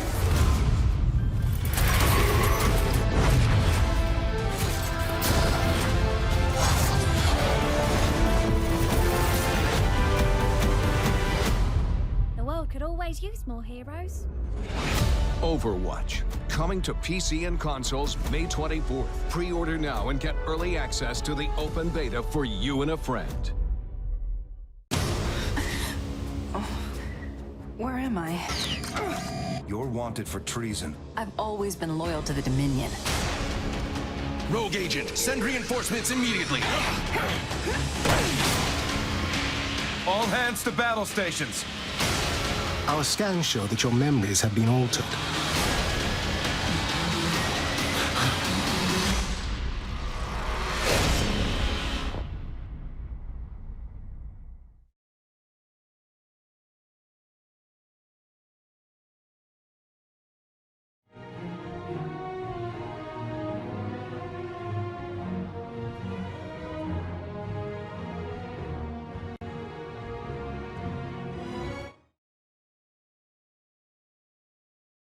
Heroes of the Dorm is brought to you by the all-new Audi A4. Tournament prizing provided in part by Corsair, Gigabyte, Intel, and Rosewell. This weekend only, play all heroes free, rated T.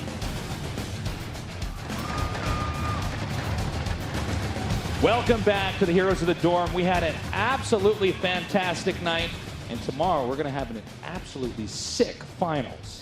We certainly are. UT Arlington going up against Arizona State. I mean, obviously we have a team that's the favorites and a team that's the underdogs, but it's going to be awesome with the strategies coming out of UT Arlington to see if that is going to be enough to take them down. Yeah, UT Arlington's a team that I'm starting to love more and more as much as I watch them. Bringing in Artanis in game number 1, a hero that we don't see very often. I feel like they have enough strategies in their back pocket to throw Arizona State for a loop. Yeah, both teams very strong, having 2-0 victories in their matches. And now tomorrow we'll finally see the Titans clash head-to-head in our finals. And speaking of tomorrow, we have the two teams on stage right now who are going to be playing tomorrow. So Anna, tell us in a little bit what your thoughts are on these two guys who are going to be duking it out. Well, guys, we absolutely have to hear from Arizona State, of course. I'm standing with Mike Udall, and your family is out there. All of their cell phones are in front of their faces taking pictures of you. Do you want to say hello to them? Give them a little wave. What's up, fam? How you doing? Now, Mike, you told me before this competition that the only thing that could keep you from winning was yourselves. Gillyweed said you got some of your favorite hero picks. Trixler said your shot calling was on point. Did everything just go exactly as you wanted in that last match? Yeah, I mean, to win as planned is a 2-0, so that's good. All right, no obstacles here. And Shot, you know, actually, everyone who filled out a bracket, 10% of those people picked you guys to win. What do you think they see in your team? I mean, they see the most potential, the best players, so they're right. And the most humble players, too, right? Yeah? Well, Mike, I know that you're in business and communication, if I'm not mistaken, in school. Is that right? I mean, I'm kind of undecided, but... Well, either way, I know after you were second place with Arizona State last year, you started talking to your school. How much support have you gotten from them as you move forward in this year's competition? I mean, I want to give a huge shout out to ASU, the athletics department. They've been awesome for us. They actually made us like custom jerseys. ASU's been amazing. Like Bill Kennedy, if he's watching, huge shout out to him. He's one of the athletics directors. He's been great. And I know that Shot and the rest of the team, winning this would mean a lot to you, having your tuition paid for. You shared with me a lot about how important that would be to you. Why is that? I mean, I'm in a lot of debt from school, so it would be, I mean, it would be super nice to win, and it would just it would just jumpstart my life. I'd be able to start what I want to do. If it's not in esports, if I move on to something else, it'll just allow me to move forward in my life quicker instead of having to pay off those debts. Well, absolutely. We are hoping to see success for both of these teams tomorrow. We will have the grand finals. I'm also standing here with UT Arlington. And Huge, you told me that you actually hope to be playing UConn tomorrow in the finals. You're now going to be facing Arizona State. How confident do you feel against them tomorrow? Against ASU? Yeah. I think we have a really good shot. I think we have better teamwork than they do. They might be mechanically skilled, but I believe we got this. Do you have anything to say to that? Do they have better teamwork than you, Mike? I mean, I don't know if I'd say that, but there's a reason they wanted to play UConn and not us. It's because we're definitely going to dumpster them. Well, I, for one, I'm sad that we have to wait till tomorrow to find out, but so Heroes fans, one of these teams standing beside me will be your 2016 Heroes of the Dorm, and I, for one, cannot wait to see those games. What about you, Tasteless? Well, Anna, I say we're definitely going to dumpster them, man. Those fighting words. I was not expecting that. That's funny. I like the friendly trash talk we saw back there. Look, guys, tonight was awesome. We have a lot of highlights from these games we want to show you that we were looking at throughout all the night. And by the way, tomorrow is going to be fantastic as a finals. Do you have any games that you really stuck out to you guys here tonight? For me personally, I really did like game number 1 of UT Arlington, using that Nidus network strategy, jumping all over the battleground and just really splitting their opponent's attention. I thought that was the best game of the night for sure. Yeah, I think I agree with you. That was a really good match, but when it comes to Arizona State as well, just seeing how decisive and how far ahead they can get themselves in if they're on a big battleground like Sky Temple. They've done it throughout the entire match, but here we actually saw the fights again from UT Arlington and Tennessee, and they were just so strong together. The coordination, the shot calling, really just kind of owning it up in team fights. I kind of wish we would have saw more team fights in game number 1 with the odd composition, but in game number 2, they showed when they play a standard comp that they're used to, they can just dominate. One thing I want to talk about for Arizona State is how confident they were and how much you could tell just from their gameplay. Even on Battlefield of Eternity, you guys mentioned that it's not often that you see with the first Immortal, especially where it's not very shielded, that you're able to take out a fort. But they knew their opponent, they knew UConn, and they knew that they weren't going to get punished for that play. And for the most part, they didn't. Even when UConn finally started to fight back, they were so far behind at that point that it really just brought them back to even. Now, they also know UT Arlington. It's a team they've played against before in practice, and they know some of the members. I mean, Michael Udall and Yuge are actually friends from some of the other competitions they've been in. So they know their opponents, but they have to know that that won't be the case with UT Arlington. Okay. So after seeing these games, really thinking about it, guys, I want to hear who everyone thinks is going to win. I think Arizona State's going to win, but I would love to see UT Arlington win. Is it going to be a dumpster, though? I don't think it's going to be a dumpstering. Okay. If you will. But I think, I think there's a good chance that UT Arlington could win. It's not going to look like the match we just saw. Okay. But Arizona State, they just... Closer, but Arizona State wins. You can't deny that they look very scary in those games. I think it would be unwise to, bet on anything other than that. What about you, Big Fun? Ever since the round of 64, ever since the beginning, I've been cheering for Arizona State. I'm a bit of a fanboy. I loved them last year. They did such a great job. I will admit, though, UT Arlington is making me waver a little bit. They look very, very strong. But I'm still going to go with Arizona State. I think it'll be a 3-2, a close series, and a wonderful finals. I will agree on the 3-2, but I think UT Arlington has what it takes. They're the Mary Poppins, right? I know Cloaken called them that. They have more strategies, and I think they're going to be able to use those, but I do think it's going to be very close. I think we're just lucky to be able to sit and watch it. It's such a treat for us to be able to be here tomorrow and see these teams clashing together. Yeah, I have to echo what you guys are saying, especially Gilly, because I think UT Arlington looked fantastic, and as you said, it is going to look different from the matches we saw today. It should be really close and really a nail-biter, but UT Arlington has it. All right, guys. Well, that's going to do it for tonight. This has been an amazing day of Heroes, and it's only going to get better when we head into the finals. So get ready for some more Heroes of the Dorm action on ESPN2 tomorrow at 5 p.m. Pacific, 8 p.m. Eastern, where UT Arlington and Arizona State will duke it out for college tuition and where it will be decided once and for all who is the Heroes of the Dorm 2016 champions. So, on behalf of Artosis, Gillyweed, Trixler, and myself, Tasteless, and Anna, Stu, we can't count Anna out. Thank you guys so much for joining us. We'll see you tomorrow. We love you. Good night.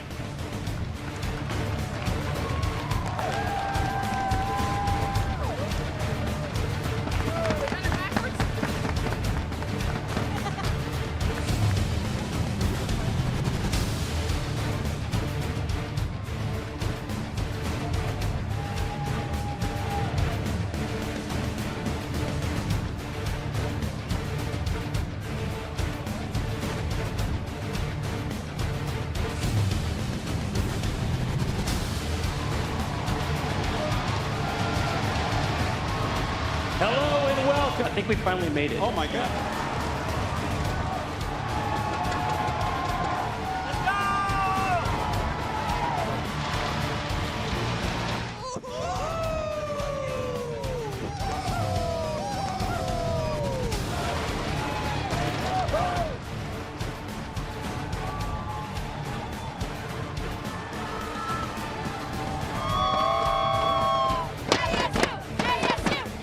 UConn versus Arizona. We can kill them. We can kill them.